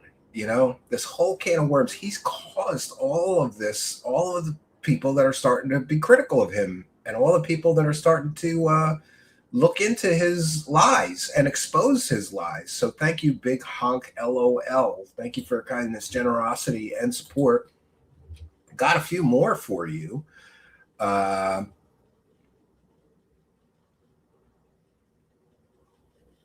Chronicles of a Cry Bully from Brittany Venti. Let's get into that one next. She did this video that she just did is so good. 1 second here. Let's get it together. And of course, she is her channel. She certainly doesn't need a bump from me. It's Brittany Venti on YouTube. Go over and subscribe. She's just taken him apart. Felt a surgical feltoning is what someone called this video. Let me tell you this about Venti. As much as the hoes do either. I would give everything I had to have babies with that girl. Even though all my kids look like sharks. I mean, Quote more about Brittany Venti. Nobody gives a fuck about that dumb bitch.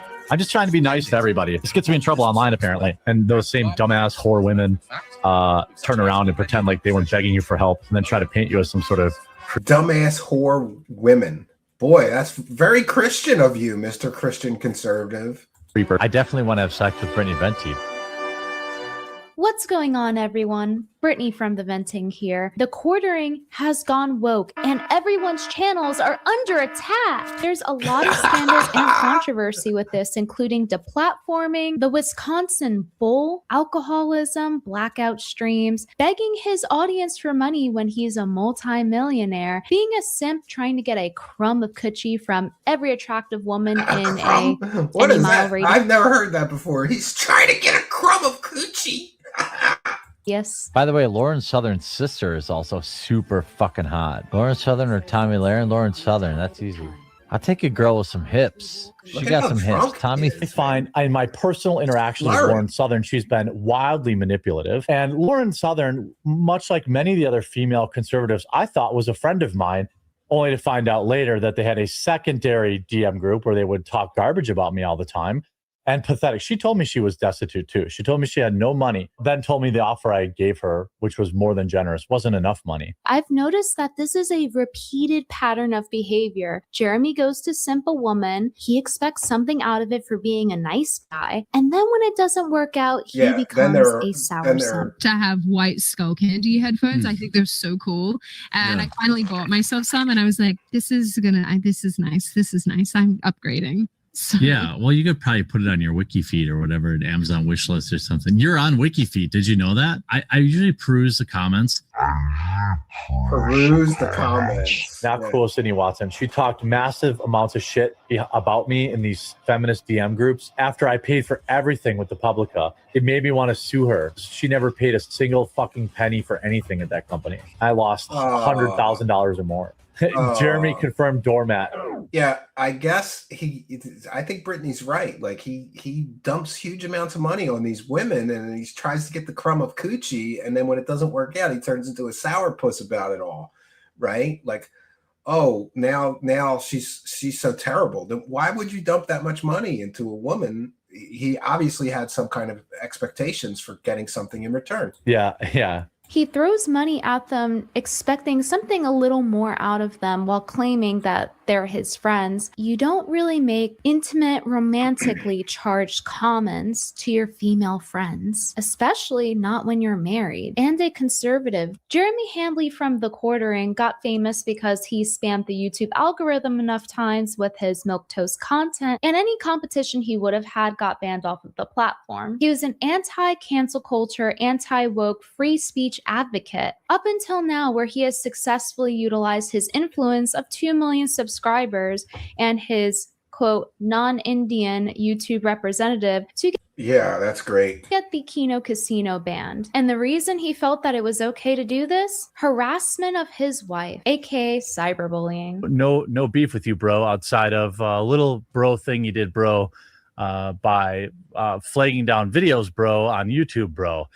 Because they made fun of you, bro. That's pretty soft, bro. That's softer than like baby do, bro. The Kino Casino is a comedy channel. They live stream on Kick, and they had a YouTube channel. And one of their segments was to make fun of Jeremy because of his constant need to overshare. He has a long history of oversharing, most infamously for his bowels being under attack. The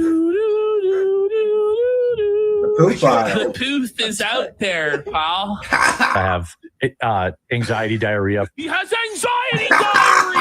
I had like a diarrhea moment, and I was like, oh my God, I have to go. The men's room, and there was shit all over the place, all over the toilet, all like, you know, it was overflowing out of the toilet. It was on the back wall of the toilet. Well, I had it clean. Just shit in the garbage can. This turns into people tracking the literal trail of destruction he left behind. So he's leaving a trail of smears all the way from the shoe section to the electronics department. Were you leaving a trail? Were you leaving a Yeah, there was a little bit. There was a little bit on the ground. Because nobody shops for shoes at Walmart. What? Okay. I like shit in a shoe. Shit in a shoe box, honey, not a shoe poo. And some wagey is gonna have to clean it up. Jan. I hit the back wall. Somebody drew a map of his where he shit in Walmart. Oh my God. MD Schwartz 24 has gifted 5 Truth Seekers memberships. You're going to hear me do the pitch again. This is why you must hit that subscribe button, my friends. Because when a kind and generous supporter of ours like MD Schwartz here gifts these Truth Seekers memberships, this has been the biggest Truth Seekers membership gift night ever in the history of our channel. Thanks so much for all of your kindness, generosity, and support. Smash that subscribe button. Huge boost to the channel, and you can win a free Truth Seekers channel membership thanks to the kind and generous people like MD Schwartz here. Thank you for your kindness, generosity, and support. Let's get some more support. Another detour. So like, this guy's now drawing it in real time. There is a little bit of shit that's going down Jeremy's leg and hitting the floor. I'm on the whole. He's leaving a whole trail of shit all throughout the Walmart. Stretch. With each step, a little more is coming out.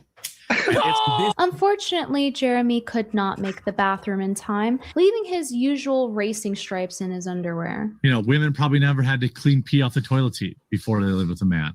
Women probably never had to wash racing stripes out of underwear before living with men. It's really no wonder why. Ew.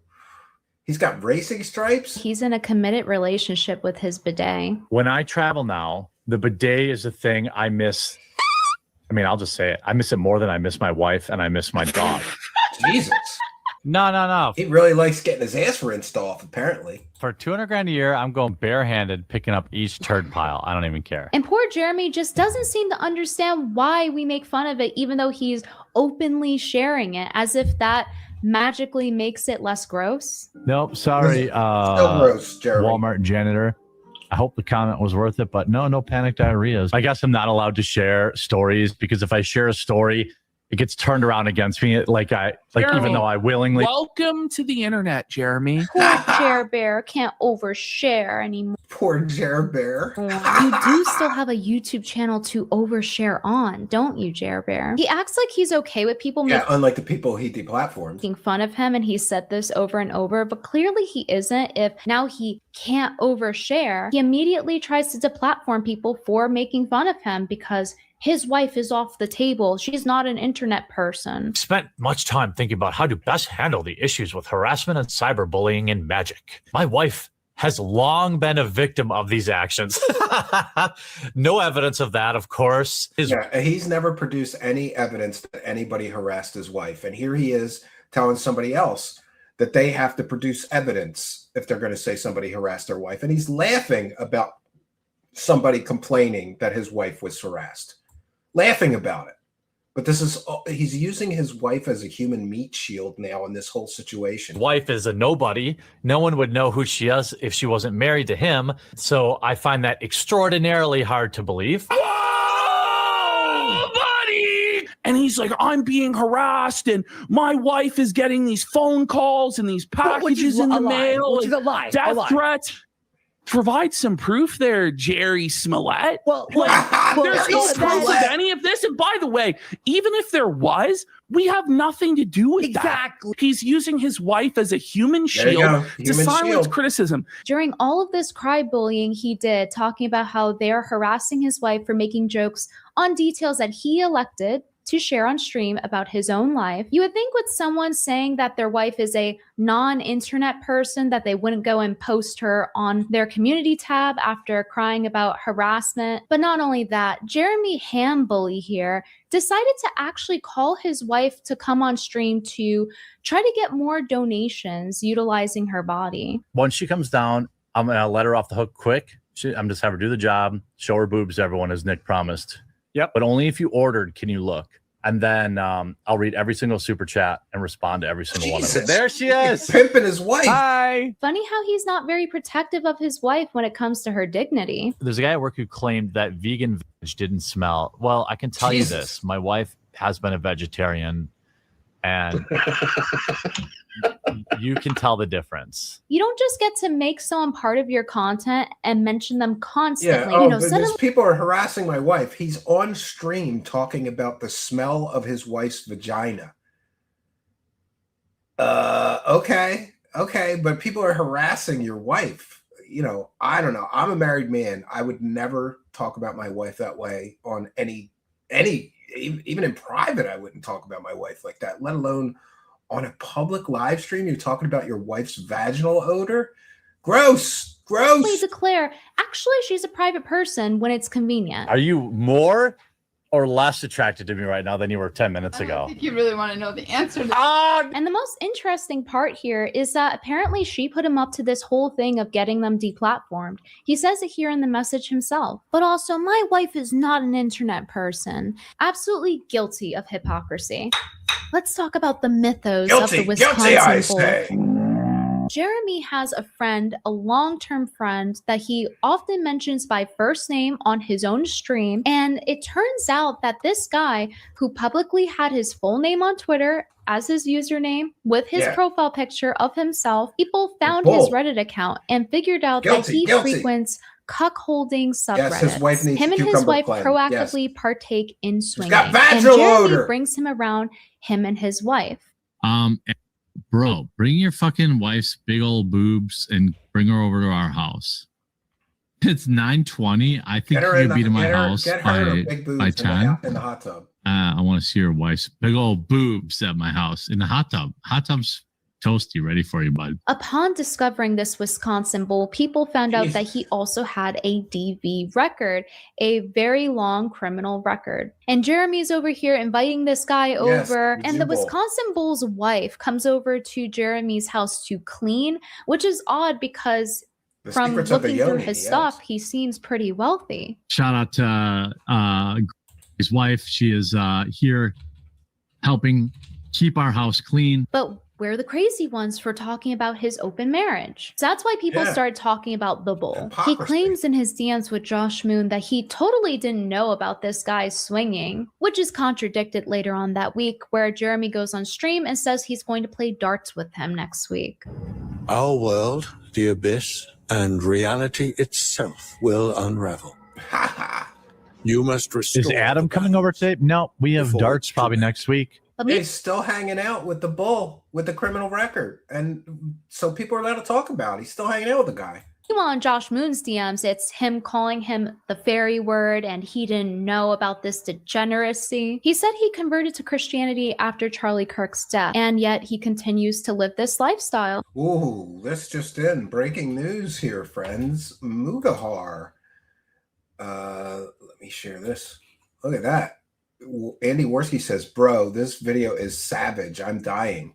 Mudahar says, over the past few weeks, a real alarming situation has evolved where a content creator who is known for criticism has now been credibly accused of false flagging critics and threatening the ecosystem of YouTube. Quartering is by far the worst I've ever seen. Ooh. Oh, Mudahar is now joined the Felt Wars, my friends. I'm telling you. Begun it has, the Felt Wars. And not only that, but if you look at his thumbnails, he often features very intimately provocative thumbnails. And even after this, the bull Come still on, had man. his own We're already special 2 hours role in in. Jeremy's Discord. The one doing If the we hit most the goal, damage I'll to do it. Jeremy's marriage is himself. And maybe the Wisconsin bull as well. And that's not the only instance of this weird open marriage kind of thing that he pretends to not have. He talks about how he doesn't get too personal with his female employees. As a general rule, I don't try to get too personal with my female employees or cohorts. How was your weekend, sir? I don't ask them a lot of questions like that. You know, I keep it to business. That's how you stay out of trouble, and you stay, you know, keep everybody feeling comfortable. And but then proceeds to talk about his co-host Melanie Mack's breasts. if you're in the chat, I'm worried about where Melanie Mack is. Stop being such a fucking loser. You guys don't know I'm a boob guy anyway.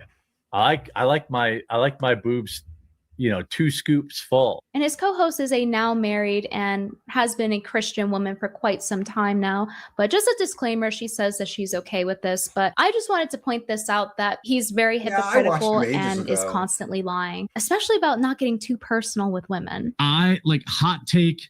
There are exceptions, but I also don't think men and women should be hanging out as friends that often. Yeah, Melanie Mack. Look at her. Ugh. I agree, unless they're both like single, but if they're like in relationships, married. When I used to work in the office, it'd be like work wives. I was like, nah, dude, like that's weird. I did try some woman's breast milk at work, and apparently it really pissed off my wife, and I didn't know it was going to be a big deal. He drank a pregnant woman's, well, I guess a new mother's breast milk at work, but it's okay because it was his work wife, not his regular wife. Like, I don't know. I'm a married man, and to me, that is just disgusting, first of all, and gross. Why would you drink another woman's breast milk? Oh, She was like- I can understand why that would make her upset. Yes. Yeah, that's a low I would have buddy been right upset there. too. I definitely Whoa, buddy. Yeah. And then like, Also, why did she offer it to you? Was this the Perverting. one that was like, "You're my work husband"? yes, that's who it was. He's like so against work wives, but then he'll drink their breast milk when they call him their work husband. And not only that, he's now telling his Retard female alert. coworkers about this. Totally inappropriate. have And the that's bell not the only ring. time he's done that. Obviously, one. you guys saw the clips at the start of the video. Let me tell you She this about didn't show as Venti. much I as would, the host do either. I would give everything I had to have babies with that girl. Then when I called him out on trying to deplatform the Kino no. Casino, his tune changed. I really think you guys can do it. If you double the amount of time you're spending on my stream being mad, I think Brittany might actually see it, and she might let you touch a boob. He's pretending like he never Nice. simped for me. He's a sour simp. Don't know what. Quote more about Brittany Venti. Nobody gives a Such fuck about that grand dumb bitch. undertaking. Are you joking? You guys do, Begins with because small she's I don't know. about 40 and she's My still wife would single and murder me if I childless. did that. It turns out he's the one with fertility issues, considering his search history. He also He says likes that he titty was milk. trying He for a drinks it from family baby with his bottles. wife, Whoa, and buddy. they still don't have kids. Trying to start a family. I've been feeling really Yeah, I stressed. have the video. We're And gonna it's sit. We're fine gonna that show they it to you. couldn't have children, but I think his comments are a little bit insensitive to his wife, aren't they? So this whole thing is just a projection. Down to the part where he talks about my cat and using the litter box. Hopefully she can get enough money to pay somebody to clean her cat's litter boxes and maybe think about marrying her. Maybe one of you guys could do it. Meanwhile, he can't even make the toilet himself. He has to piss in his basement I just peed in my basement. and shitting himself in the Walmart. How much do you want to bet that if Gina Carano came out and said that she was against Jeremy's deplatforming, that he would become a sour simp for her too? Okay, how much does Gina love me out of 10? Either a 9 or an 11. Which one is it? Gina and I could do an excellent on-screen romance where like I'm the best friend. I'm like her best friend, but I pine after her. And then she just keeps banging all these other dudes. In his own fantasy, he's a cock. And then we live happily ever after. Like, I think we could do that. She could just keep hooking up with fit dudes, MMA dudes. Fit dudes. And then like they don't make her laugh, you know? They don't get her. And then there's me. Oh, you look tired. Did you bang another dude tonight? Oh, sweet. Just and then gross. like my Talk heart. about it. Listen, I can't project my own sense of ethics and morality on anybody, but just from my own perspective, Like, being a married man and talking like this about a woman that's not your wife on a public live stream is absolutely, positively disrespectful to his wife. And I don't know another married man that would do this. Like, it seems like, is his wife just okay with him talking about all these other women and their body parts and how much he wants to bang them and have babies with them and shit? That's gross, Jeremy. You're a married man. You shouldn't do that kind of stuff. Breaking, you know? And all of this is what makes it so funny that he tweets Neil deGrasse Tyson about him cheating on his wife. You know, he DM'd me while he was married asking if my friend was single. Didn't Jesus say to not throw stones or something? Meanwhile, his wife is attractive. Yeah, there's no reason that a married man should be asking if another woman is single. There's no reason whatsoever, unless maybe you got a single friend you want to hook her up with. Like, there's got to be that exception, right? Like, I'm pretty sure I might have asked a person, like a female that wasn't my wife, if she was single, just because, you know, I had a single friend that was looking for a girlfriend or something. But other than that, she keeps herself in shape. She takes care and that wasn't the reason he was doing it. of herself. And what does he do? He continuously humiliates her and walks around like a slob dressed in his poopy palette. He should put some coffee brand coffee on those dark circles of his. You know, so long as it's not 100% genetic. In some cases it is, but in his case, he just looks tired, which is bad branding for his coffee. But anyway, now that you guys have the context of the bull and how he didn't want that out there, you can see why people would want to talk about this, especially considering Jer is a Christian conservative, building his entire brand off of free speech. His lack of transparency is what led to him having to message Josh Moon as a third party for a financial audit, which we'll get into later. And he has a massive melty threatening to go Karen mode at the Kick CEO to try to get the Kino Casino deplatformed on there as well. There you go. There's a to threat. Specifically target their. If I want to, I could take their channel on Kick. So he's not only did he get them deplatformed on YouTube, 2 channels, Kino Casino Clips, which wasn't even really there.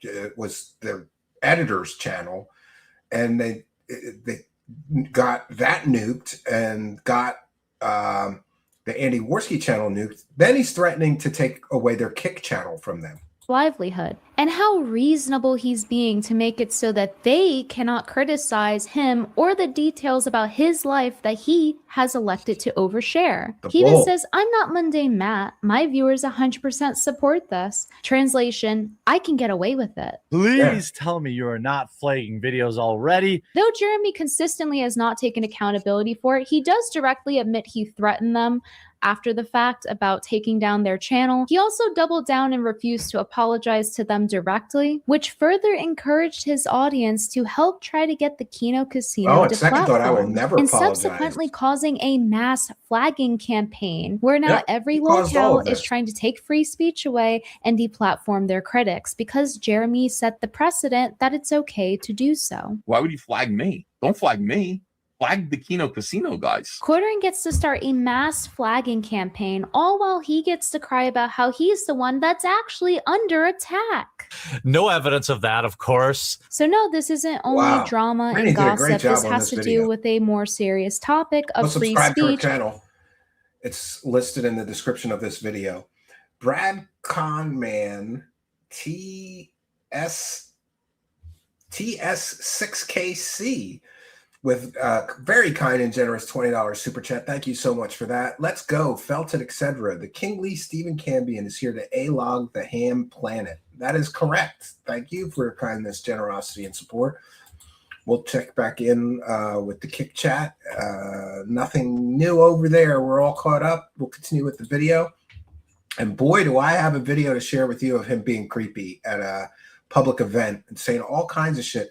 Listen, if I was walking around in a public event and some creeper was videotaping my wife with his phone and making those comments, I would, well, And being able to tell jokes about I would stop him, that's for sure. someone without them crying harassment. And after the Kino Casino was suspended from YouTube, Jeremy knows this because he covers the news, entertainment. This was the #1 thing trending on entertainment on X. And he proceeds to post his birthday card that is casino themed. Yeah, even if it was legitimate, you would think, if I don't want people to think that I did it, maybe don't post it right when they get banned and it's trending on Twitter. In a weak moment, he did threaten to report them, but he totally didn't do it, even though he literally leaked an email showing that he reported a channel. Quartering caught flagging Yes, in 4K. caught. Just want to point out, it wasn't our $10,000 a month because it wasn't our channel and we weren't getting the money from it.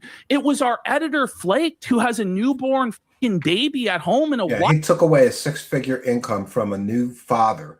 And I just want to say, like, one of the most stressful times of my life was when I was a new father. I think it happens to every new father because you get hit with this sudden weight, you know, on your shoulders. Like, man, I'm responsible for this child and I have to feed him and keep a roof over his head and clothe him and take care of him. And I have to provide for this child. It's very stressful to be a new father, in my opinion. My children are 14 and 9 now, so I'm over that. but not really, because especially my 14-year-old, man, he is like the king of snack foods, man. I'm not kidding you. We buy so much stuff, like you would not believe the stuff in our pantry. And you know, like chips and cupcakes and I don't know. I was just looking. For some reason, we have these little cherry pies in there, which is this is dangerous for me. I'm on a diet, but there's so much snack food. You know, it's expensive to take care of a child. But a newborn is especially expensive because you got diapers and formula and stuff like that. And he took that money away from that poor guy, Flake. God bless him. I hope the channel comes back, but it's already been a few weeks and the channel hasn't come back yet. YouTube moves slow, but you know, my hope and prayer is that the channel comes back and he gets his you know, 6-figure income back. To take care of, who had his 6-figure a year income taken away. It's just a bummer people are mad at me for no reason. For no reason! He pokes the bear several other times as well, and he everything flexes is fair his game. Rumble contract that, quote, allows him to do this, as he said to Josh Moon. He's able to do it through Rumble's money, and the owner seems to be fine with it. Strong message from me that you need to get your creators in line. You need to send a strong message that you're not going to support people deplatforming critics, because that is a slippery slope, one that I don't think DC really wants to travel down. You're going to lose a lot of your strongest supporters, and I highly recommend thinking about fixing this. Well, you know what? Our representative is going to get you to platform so you can go on our platform. Yeah, and that's really the big problem for Rumble. Somebody that is in their employ basically has a contract with them, is running around deplatforming people off of YouTube, threatening to deplatform people off of Kick, and then in the same day posting, if you need a new platform, come to Rumble. We're a free speech platform. You can't make this shit up. Like, this is like, does he not have any self-awareness? And what's going on with Rumble? You know, Rumble, do you not think it looks bad that somebody that you have a contract with is deplatforming people and then at the same time encouraging people to move their platforms to Rumble? Don't you see the optics of this looks terrible for you, Rumble? It's so weird how he's saying he's not taking sides. And Cryboy Hambley here is the one doing this when he's built his entire platform on free speech and making jokes at other people's expenses, including their spouses. Your wife has a son now, or a daughter, I'm told. Yeah, he's allowed to make fun of people's wives, but when somebody does it to him, that's harassment. Good for... that's going too far. You cross the line. Her and the father and stuff like that. And dwelling on other people is a recipe for continued failure, Matt. Focus on yourself. Focus on your wife's child. Focus on making things better off the internet. And building his whole career on criticizing people and pointing and laughing at them when they say it's harassment. But he's not allowed to be criticized or joked about. He can criticize everybody. Can't post good content without getting struck down. It's getting scary. And in my opinion, another tell that Thequartering is not for free speech is that he steals content. If you go on his shorts page, there are endless videos, just video after video of him doing a 5-second intro of saying, look at this crazy clip. And then it just cuts to the clip and it's like 3 minutes long. Check this out. Yeah, you gotta check this totally out. original content. And this looks like research required. Let me know what you think in the comments. What do you think? Check this out. No transformative content, no edits or anything. Not even a conclusion at the end. No, he's just straight stealing other people's content, in my opinion. I don't know how he's allowed to do that and make money on YouTube. Troll with one for the goal. Is Arlene okay? I miss her. I think she checks out of some of these kind of streams because she doesn't really, know the content. Maybe I didn't realize that she wasn't in the live chat. I haven't heard from her, but I'm sure she's okay. Maybe a well-deserved night off for Arlene. But thank you, Troll, for your kindness, generosity, and support. Arlene is our one and only moderator in the channel, but we've had a very well-behaved chat. So and he does this because he has nothing to add. Doesn't need moderation, right? If you don't laugh at this, go see a therapist.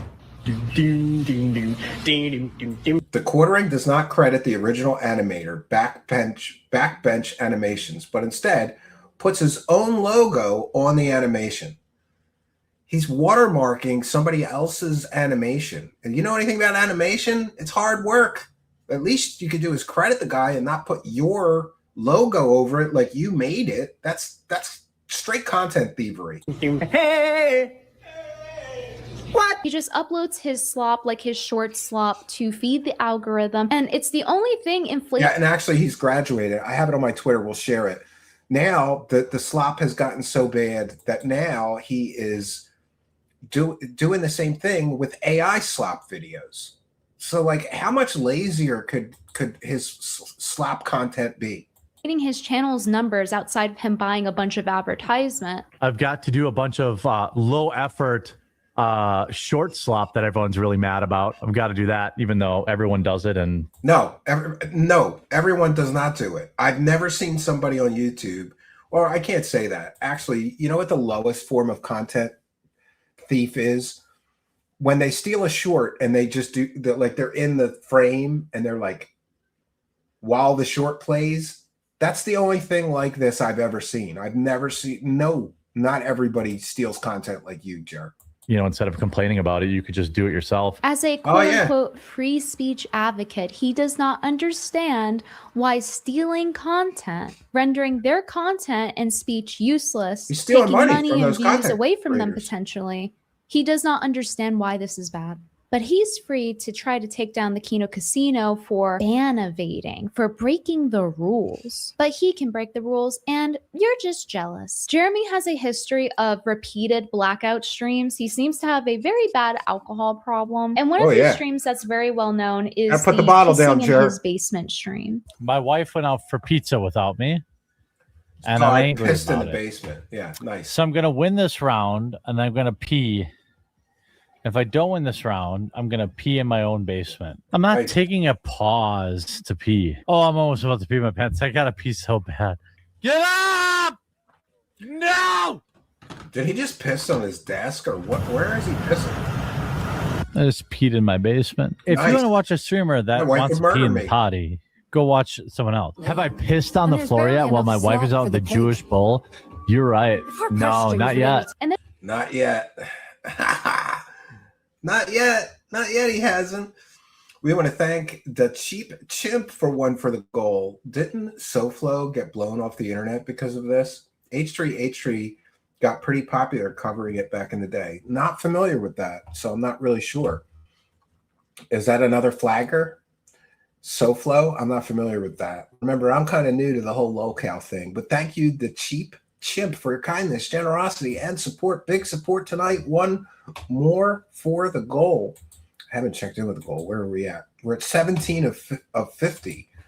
But we did get huge gifted memberships. So if you ask me, we hit the goal. But we'd appreciate the continued support. Support the stream or viewer support the show. We read every super chat. We thank everybody who even follows us on Kick or sends kicks, sends subs.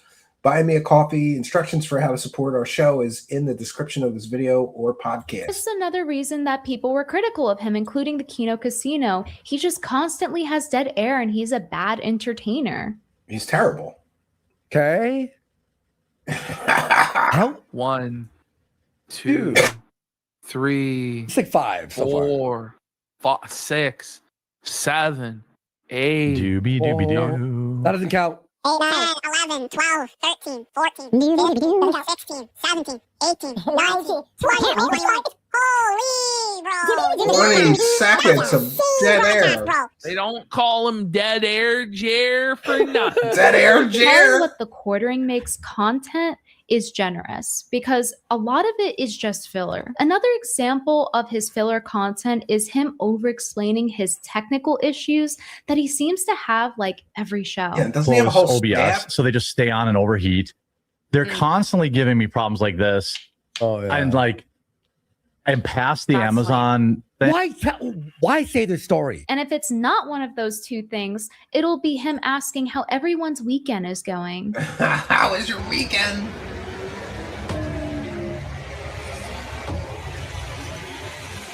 What's everyone got going on this weekend? What's everybody got going on? Would you like some content with your filler, sir? What are you guys going up to? Fail. What are you guys up to this weekend? What? So I think you can understand at this point why Jeremy's a lolcow and We'll why talk people, shows, including the Kino Casino, milk him for content. And he's only making it bigger every time he has a meltdown on he needs to Twitter put down the and then bottle, deleting buddy. the tweets after. He loves to hide the evidence, constantly tweeting drunk and then deleting the tweets, all while begging his fans to support him and pay for his Spooky. lifestyle. So What's everyone let's got get into going the on this finance and weekend? grifting segment. Yes. You'll find that Jeremy oscillates between two polarities, and this is just one example of it. 1 second, it's guys, I'm very successful. I don't need to go on Caleb Hammer's show, which, by the way, He is was on one of the purpose. components that started all of this for Yeah, him how's having his everybody's melty. weekend? The Kino Casino Starting asked to tomorrow's audit his Friday. finances because of this constant confliction of saying he's rich but he's poor. And Yes, they he wanted did a a good third job on party this like video. Caleb Great Hammer video. to go Brittany over his Venti. finances. Go And then subscribe. he agreed and backed out. And the quartering will even joke about firing his staff. And it's not really a joke because he actually did do it and says that he's poor, he can't afford his assistant. He fired Luke Rozowski. And that's another thing they Yeah, he made fun fired of him Luke. for was his constant e-begging, his constant crowdfunding, even Yeah. though he claims to be a The internet never multi-millionaire. forgets. Jeremy loves to guilt his audience. He'll say things like, I never go I on don't know about that. vacation. I don't know. I'm not A night psychiatrist. that might actually lead to me taking a day off work. I haven't taken a day Yes. off work in 3 Drop it. years, Trilogy but of if I Paul. go on Nick's stream later and I can generate another 1,000 sales on Coffee Brand Coffee, I might actually take tomorrow off.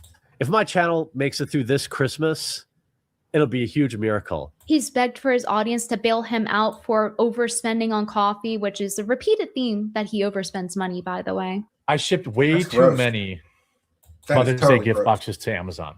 If I don't move through at least half of what I sent there, Coffee Brand Coffee is going out of business. That's how bad it is. But now I've marked it down 10. I may have to mark it down, more. Literally, Coffee Brand Coffee is in huge trouble. Extinction wasn't aware of level that, Spooky. event. I'm not like, this isn't a shill. This isn't a Yeah, he a got out grift. right on time. I'm asking for a bit of a bailout. Meanwhile, he can Asking somehow his afford a audience to bail him saltwater out. fish tank, plus paying someone to clean the fish's poop, the fish Janny. Jeremy loves his Jannies to clean up his mess. Pick up the broom and sweep it up. He's getting banned. Watch. He better not. He better not ban him. He better not. He actually banned him. People are for getting just banned left and how right. your weekend. Bro, Yeah, you he's can't even gonna ask how your lose so weekend many was. people. He can apparently afford a $10,000 banned. RC race car track. How much? Well, it was about $10,000 to do this. If you do it yourself, probably it's going to be $4,000 to $5,000. If you're not a lazy, fat, smelly bum like me, that shipping container was like $5 or $6 grand. Contractor installs Nice. such as solar vents and lighting. And inside, I've run power. I'm not going to include that. That's like a luxury. And Huck's pooping on my track. Thanks, bud. New garage, gym, car lift, car wash, studio, sets, and an RV. What's the status of the garage, Jim? Yeah, it's We gross. have all the permitting done. I want to have a car wash in there. Like every man would love to have a car wash in their garage, right? But then he'll turn No. around and criticize other people for taking money and overspending it. People stealing my money and then Hard-nosed living better than Pollock I got do. I banned think on that Rumble these for ghetto asking how fucks was would your come weekend. through.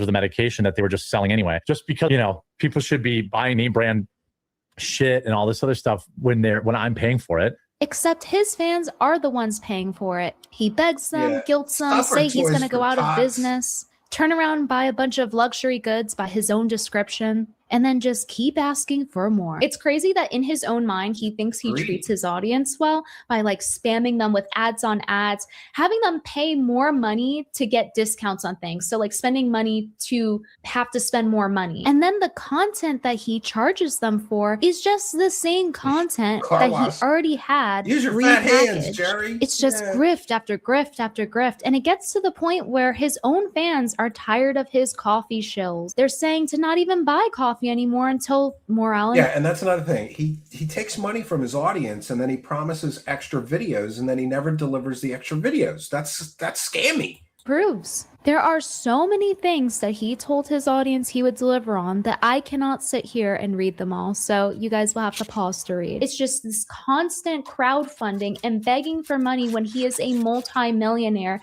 and him continuously not delivering on what he says. Jeremy's not above seemingly scamming charity for his grift either. He asked for his fans to pay for his trip with his co-host to AmFest, which he already paid for, but he continuously asked for more money to compensate for it. And he didn't need to go. It was a huge waste of money. He didn't end up doing any interviews. It just seems like a waste of time to spend, what was it, like $12,000 to $16,000 on this trip. His fans, after being disappointed time and time again, constantly sold things, having to pay to get discounts on things, they actually funded the trip.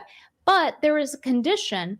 One of the whales who funded him said, you have to donate the extra money to charity. Do you remember what happened to the Christmas cards? Oh, the charity money just, sorry guys, there wasn't very much left over, but I did buy a $10,000 RC car track and a $8,000 cargo container. So thanks for the money, dummies. Or Toys for Tots dono from AmFest, genuine question, no troll.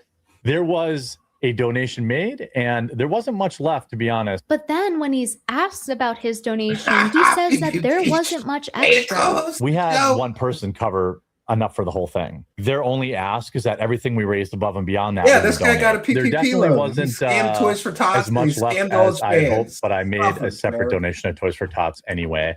What I did do though was purchase a bunch of cards to open on stream over the weekend. I bought a bunch of kids' cards, Yeah, he bought $10,000 worth of cards. Oh boy, everybody! Right. I have about, but he couldn't donate a good chunk of money to Toys for Tots like he promised. Brad Kornman,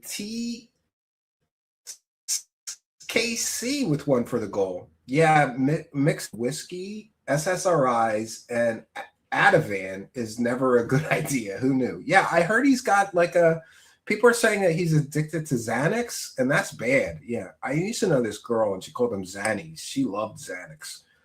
And that's harder to get off of than heroin, I think, once you start popping those pills. So you're right, Brad Kornman.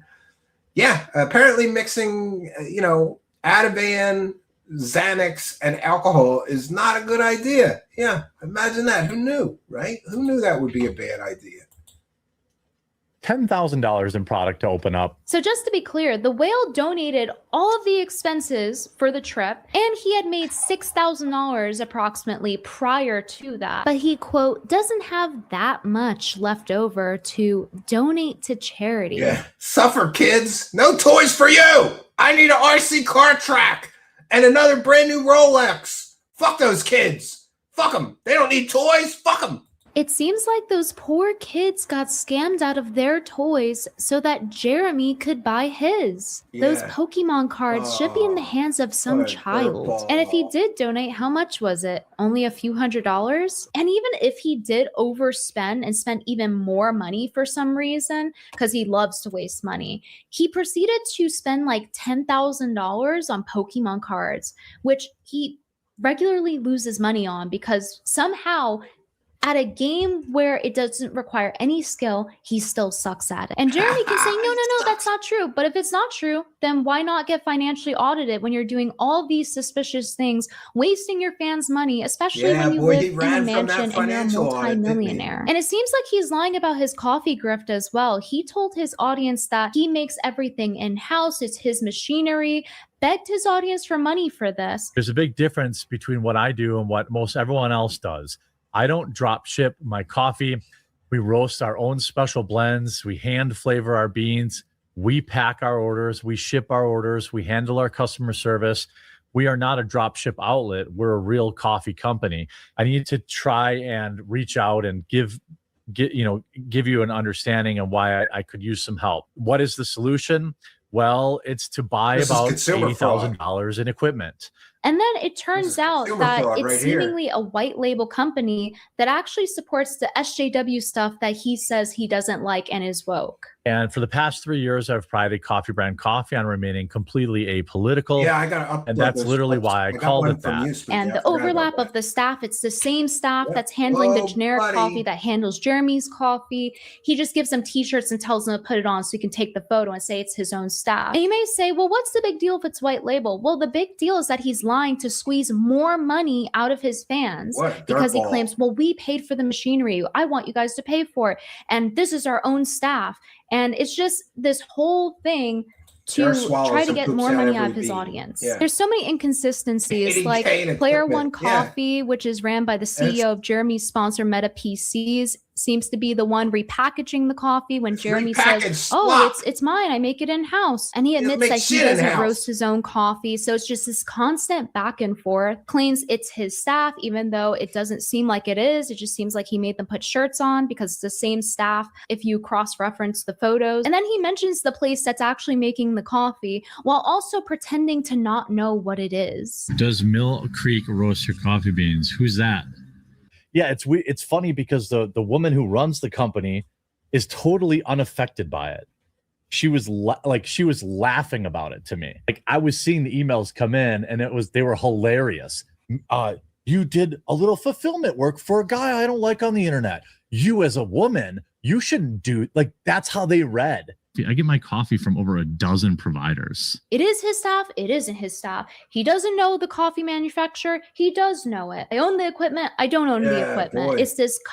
Yep, we own the equipment. He's telling you that he owns the equipment. Constant discrepancy. Successful business, but also, can you guys pay for my mistakes and bail me out? We're almost out of business. Yeah, he's constantly asking his audience to bail out his bad business decisions. He also admits that it's in Utah, which is where the actual manufacturer was that he mentions in the video. These are my company, my employees located in Utah, in the United States, all salaried. So it's like, which is it? Well, in my opinion, I think it's pretty clear that this is a white label thing and he's trying to cover it up. Yeah, it's just a company that actually does manufacture. They just put the shit in his bags and send it out. He's more money out of his audience. So it's one step. It's one step a little better than drop shipping, I guess. And then people who talk about it are getting flagged. And, if it actually was what he said, I wouldn't complain about the price. But it's crazy that it seems like he's just lying to his fans about it being a generic coffee and then claiming everything is his own when he just does what everyone else does, which is fine. But be honest about it. There's a big difference between what I do and what most everyone else does. Which, by the way, you guys should check out Reed Street Soap. Oh, I totally would do it, but he wouldn't. He's beef a pussy. tallow soap. He wouldn't. And they smell amazing. There's ones for guys too, like this one, the Alamau one. This one glows in the dark. And of course, glow in the dark I created soap. The chemtrail candle. I actually designed it, and Michelle made it with her own hands in Oklahoma. So if you want to actually support a small business, you can go ahead and check out reedsoap.shop and get yourself some beef tallow candles as well as soap. So Jeremy has left behind a long trail of smears, and it's really starting to stink. If he was truly sorry about the deplatforming, starting a whole wave of people false flagging, he would log off instead of just tweeting and deleting his tweets, and he would go to rehab. But he doesn't, and instead he just keeps victimizing himself. It just seems like he's powerless to all of his addictions and not just alcohol. This is someone that needs abstract thoughts explained to them, like, imagine food, but there's nobody to feed it to you. Yeah, Genuinely, maybe. he might be Yeah. brain damaged from all that drinking. That might be why he can't even Severe alcoholism causes brain damage. point to the Middle East on the map, despite him covering the politics surrounding Iran. The holding pattern was. Mm-hmm. So if we This go, is great. He couldn't find Iran on a map. oh, You're a political streamer, sir. He doesn't know where Iran. He doesn't know where. He's trying to find the Strait of Hormuz. He doesn't know where the Middle East is. He's zooming in to Southeast Asia. Look at this. He's in Indonesia and Australia, for fuck's sake. You're a political streamer, sir. You're a geopolitical expert. Chair! Look at Hannah's face. Bro, he's in South America. The Strait of Hormuz. South America. Is it? It's hard Here, I gotta zoom out more. That's the Atlantic Ocean. That's the Atlantic Ocean. You're in the wrong fucking hemisphere, you mongoloid. I couldn't. He's looking for Iran. He doesn't. He's not even. Buddy, are you fucking retarded? Andy had a better idea. Andy knew where it was, and Andy's retarded. Yeah, at least Andy knows where the Middle East fucking is. I really try to stay out of the Jew stuff, or the Palestine stuff. I don't understand it all. And if you misspeak, like, it could ruin your career. Yeah. So, like, America first, America last. Whatever happens over in Israel, I don't really care. He'll go back and forth on anything, even with politics, like he did with Jack Posobiec, calling him out for sex parties, but then wanting to have him on the show. So Jeremy Hambley started virtue signaling about how much better he is than Jack Posobiec, and how he doesn't engage in the degeneracy at all of these conservative after parties. Yeah, apparently there's sex parties. And the horrible things that he's seen, okay? He says, the reason I do not attend IRL conservative events very often is because what I saw from Jack Posobiec and his brother at one of the few IRL events I ever attended. It shattered the entire online persona I had come to respect, him, his brother, and a sex cult woman. Now he's referring here to Miss Klein of the Nexium cult, He's big friends who with was a sex making the cult rounds in the right-wing circles a number of years ago, trying to rally defenders for the Nexium cult, whose pedophile leader is currently serving 120 years in prison for convicted pedophilia and human trafficking. Nice. And Jack Posobiec was palling around with this woman, and Jer is calling it out. Okay, next tweet. Okay, here we go. What a hypocrite. It's okay for him, though. He says, I watched Jack parade around a woman from a sex cult at the only live event I was ever at. Maybe I'll tell that story. Now, mind you, this was years and years ago. He says he took down Jack Murphy, and that was the far more difficult Jack to reveal the truth about. Well, it turns out that Jeremy Hambley, despite what he's saying here about Jack Posobiec, just a few months ago was inviting Jack Posobiec on for an interview with him at AmFest. He was begging Jack Posobiec for clout and to be associated with him, knowing what he knew about Jack Posobiec. And it's actually going to get a lot worse after that. Click through to our actual account and click follow. Because the reason it's really important you follow and you download the app this coming up week, because we are like packed to the gills with guests. We're going to have more and more guests. Which, by the way, was a fucking super big lie. It was a lie. All the guests that he promised actually were never interviewed. So he scammed that aspect of the AmFest fundraiser as well. You can go to our YouTube clip channel. You can go through the playlist. You can learn everything for yourselves. It's all there. I think I said kind of clear, like a half dozen last night. I know Myron wants to come on. Jack Posobiec. Listen to we're that. We're going to have... After what he said about Jack Posobiec that he knew for years, he still wanted to interact with Jack Posobiec and engage with him. And I wonder why. Because he was mad about Jack not showing up at AmFest. Exactly. The only reason he made these comments about the sex cult is because he is upset that Jack stiffed him and didn't show up at AmFest. Yeah, I'm going to show that video next. It gets worse. Let's go to the next video. It gets a lot worse for Jer, because the exact woman that he was upset that Jack Posobiec was associating with at a conservative event, Jeremy Hambley invited that same woman into his home. This was the number 2 woman in the organization, the Nexium cult. You can learn all about them in the HBO documentary, The Vow. But not only did he invite this sex cult woman into his home, but he will call her in this clip a good friend. I wonder why he wants to shut down, folks. I wonder why. And by the way, we had a more thorough version of this on last week's clip channel. So you can find it there about the Nexium cult and all that stuff. So we had like a 3-hour show about it. Watching a documentary or a video that's out right now on the Nexium cult. Tomorrow night, Kino Casino, only on Kick, 8:30 p.m. Guys, be there. I know people in the kidnapping sect cult. Why would you smile while saying that? It should be like, I know too. He's like proud of it. I interviewed one of them. One of them's been to my house. They've been to your house. I didn't dabble in the cult, but I know all about it from the inside. Right. So you masqueraded as a dabbler. I respect that even more. I became good friends with the number 2 lady. Good friends with the number 2 lady in the organization. Here's your Christian conservatives, my friends. Who's been in his home. This is an organization that sex trafficked women, that molested children, that branded women with irons, that participated in sleep deprivation, that Nexium stuff was crazy. Calorie deprivation, all forms of human torture and abuse.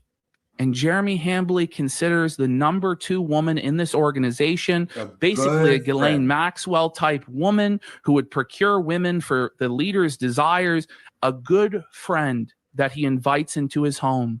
I wonder why he wants us silenced. I wonder why he wants our channels taken down. Doesn't this kind of fly in the face of his branding? Like, I'm Mr. Christian, I'm Mr. Conservative, I'm hanging out with the number 2 woman in the sex cult. Great. Wonder why he wants our livelihood destroyed.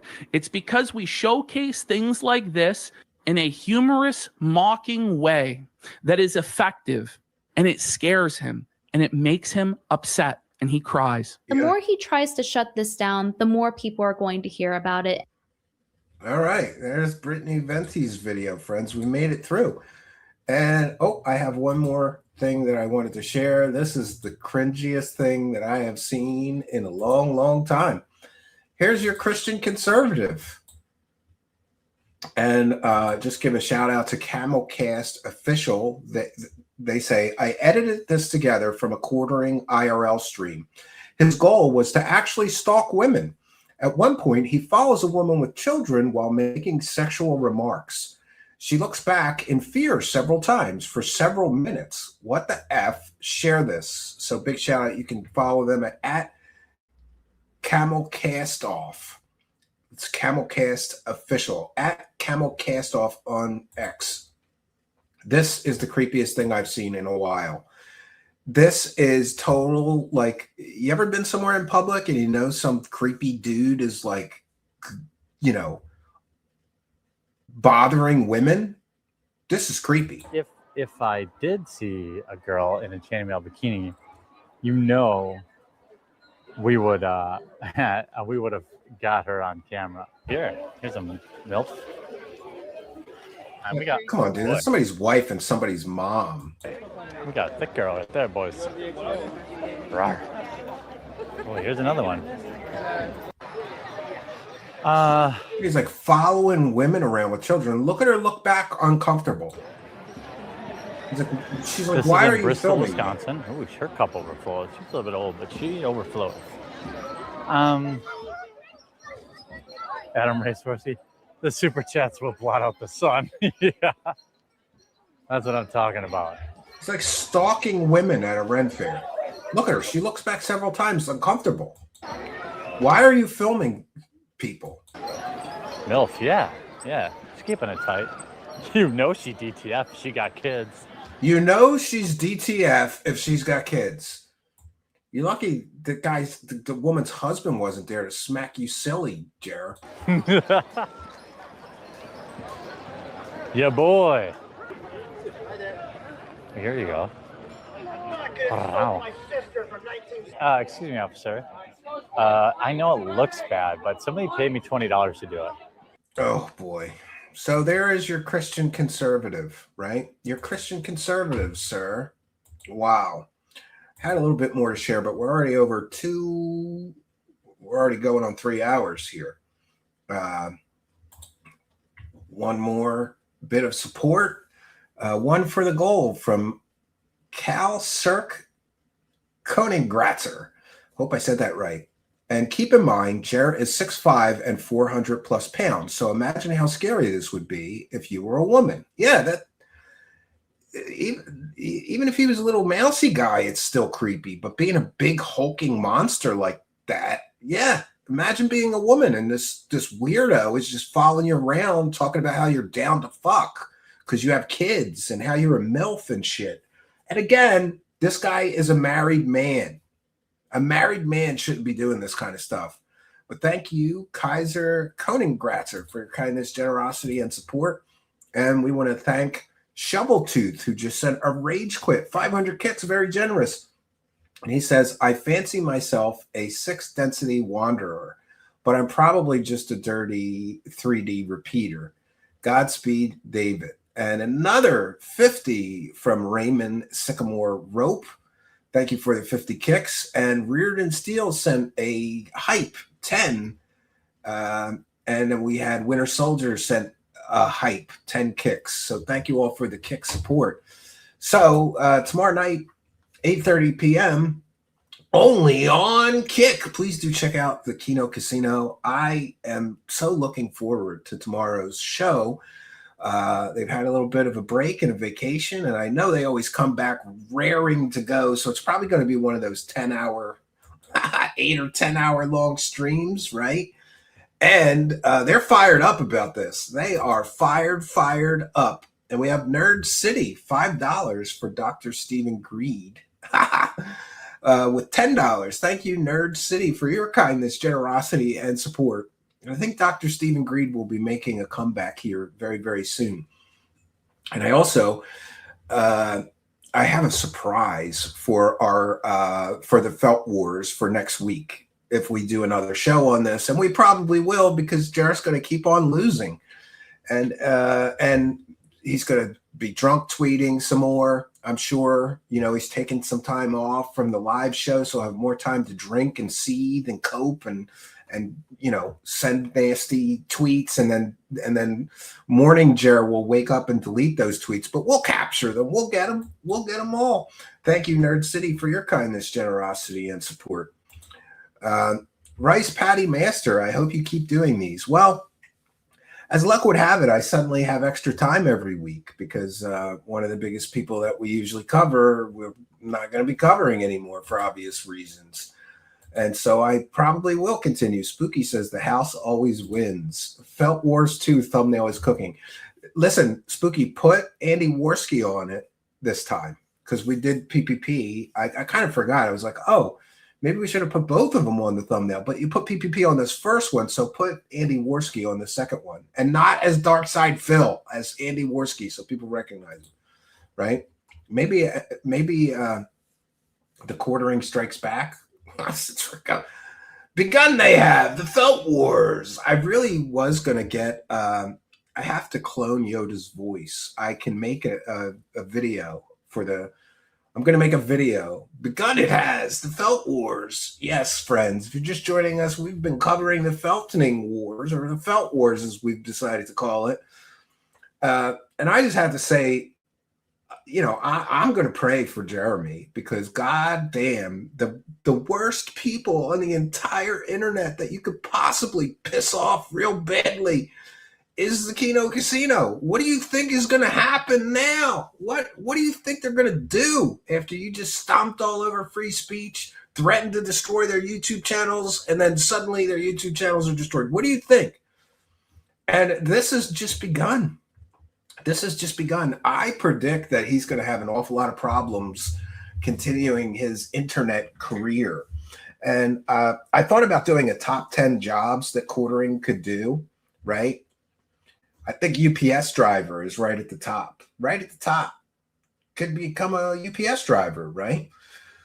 I want to thank each and every one of you for your kindness, generosity, and support. This has been one of the most supported streams that I think I have ever had, especially all you people gifting memberships, which reminds me to say one more time, smash that subscribe button.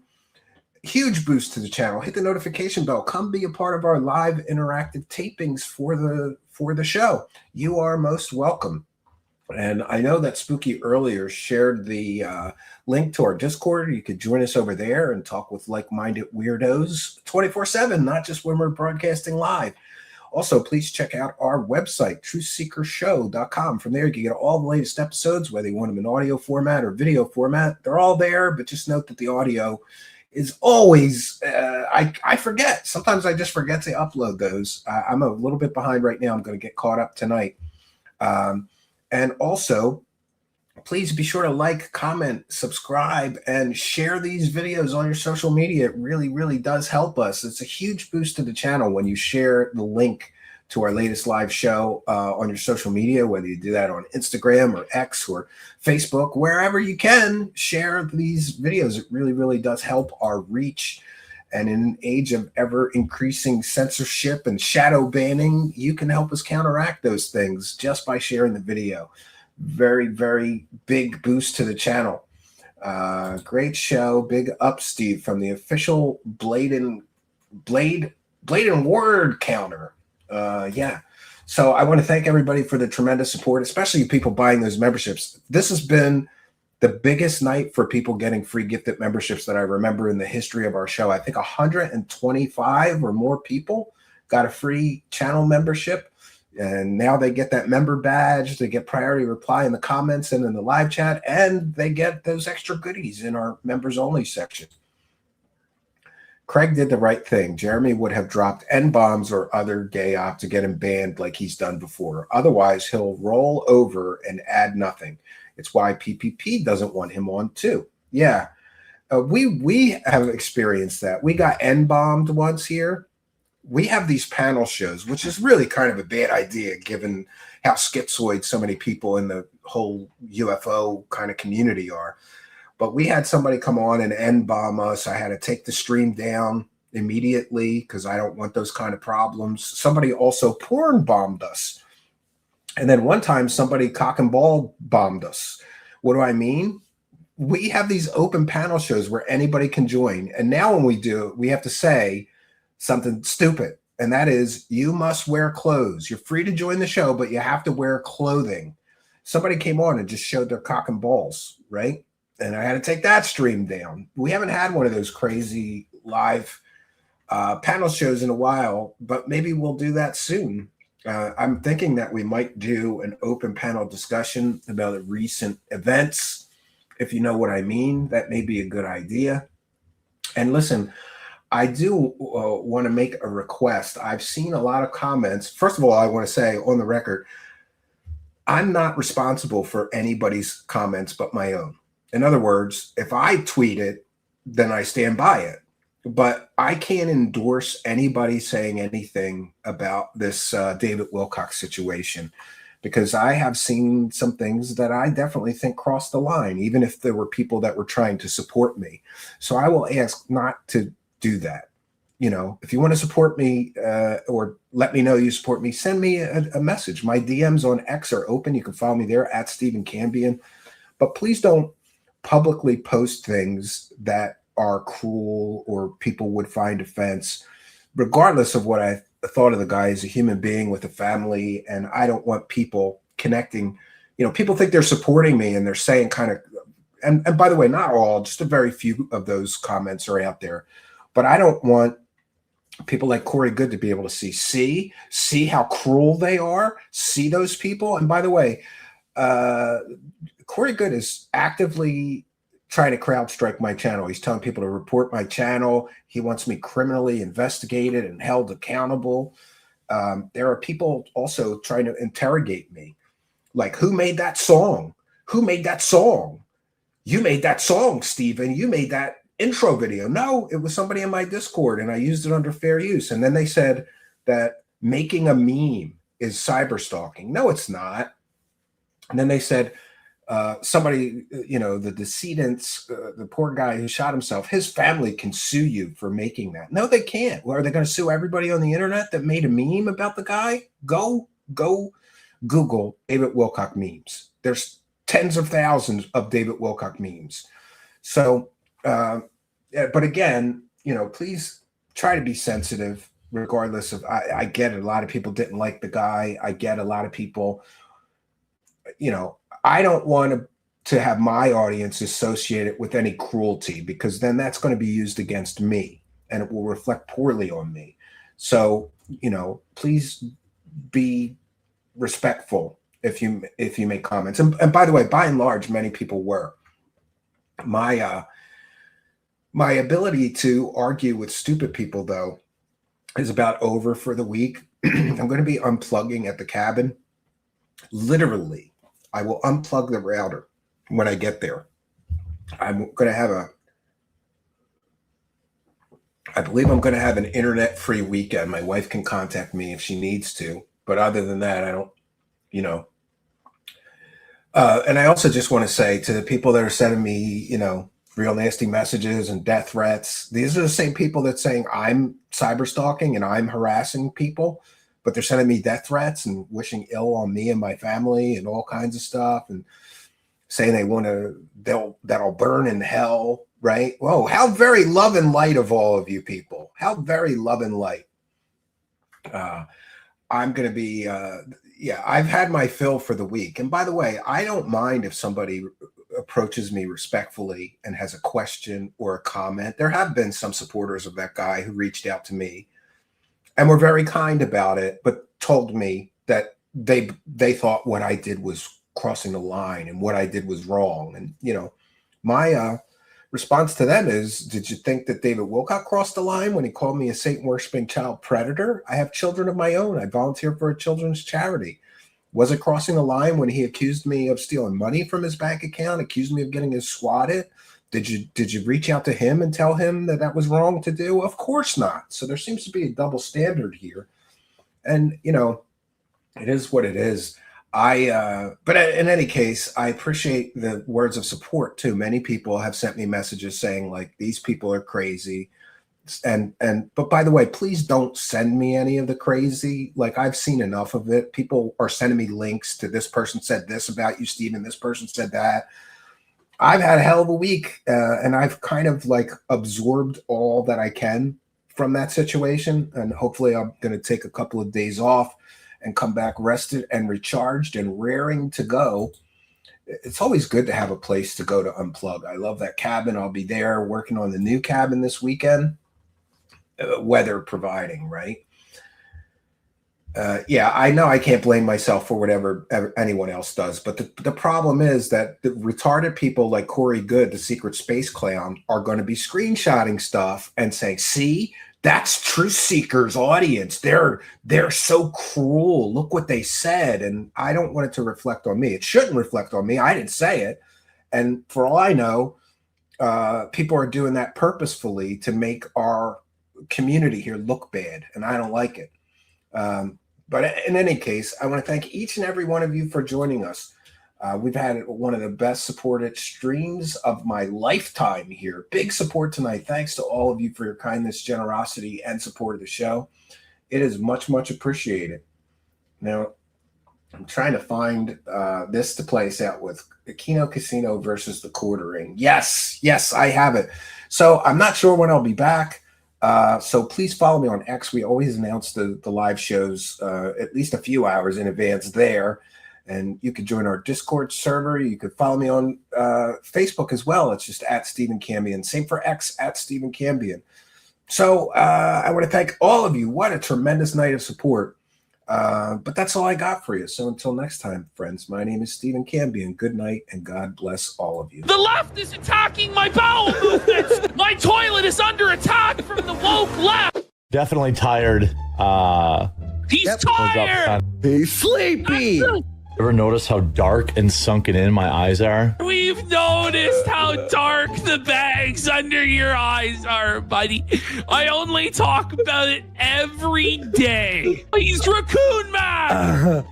Little tired today. It was a long He's night. always tired. What are you fresh? Oh man, look at him though. He is tired.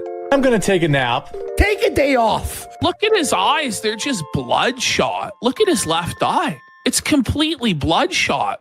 I'm tired, boss. What are you guys going up to? What are you guys going up to? Fail. What are you guys up to this weekend? Whoa! There we go! Whoa! Whoa! Buddy! Distraction alert! He has a problem with words. His brain doesn't work so good. He's not focused. He's trying to be an actual entertainer with these problems. Oh shit! He's mushmouth. He looks like my UPS delivery guy. Not the first person to say that. Yep. It seems to be a universal recognition that he looks like a fucking UPS driver. Well, now I'm just going to upload all the terrible ones so you guys can watch me suffer. Or suffer, as some people like to say. He's rolled over and showed his udders and just embraced being a lolcow. And he's like, yeah, I guess I'm in my lolcow era, boys. Here you go. Make sure you get this close up when you milk my udders. I just jumped I just did my little trampoline.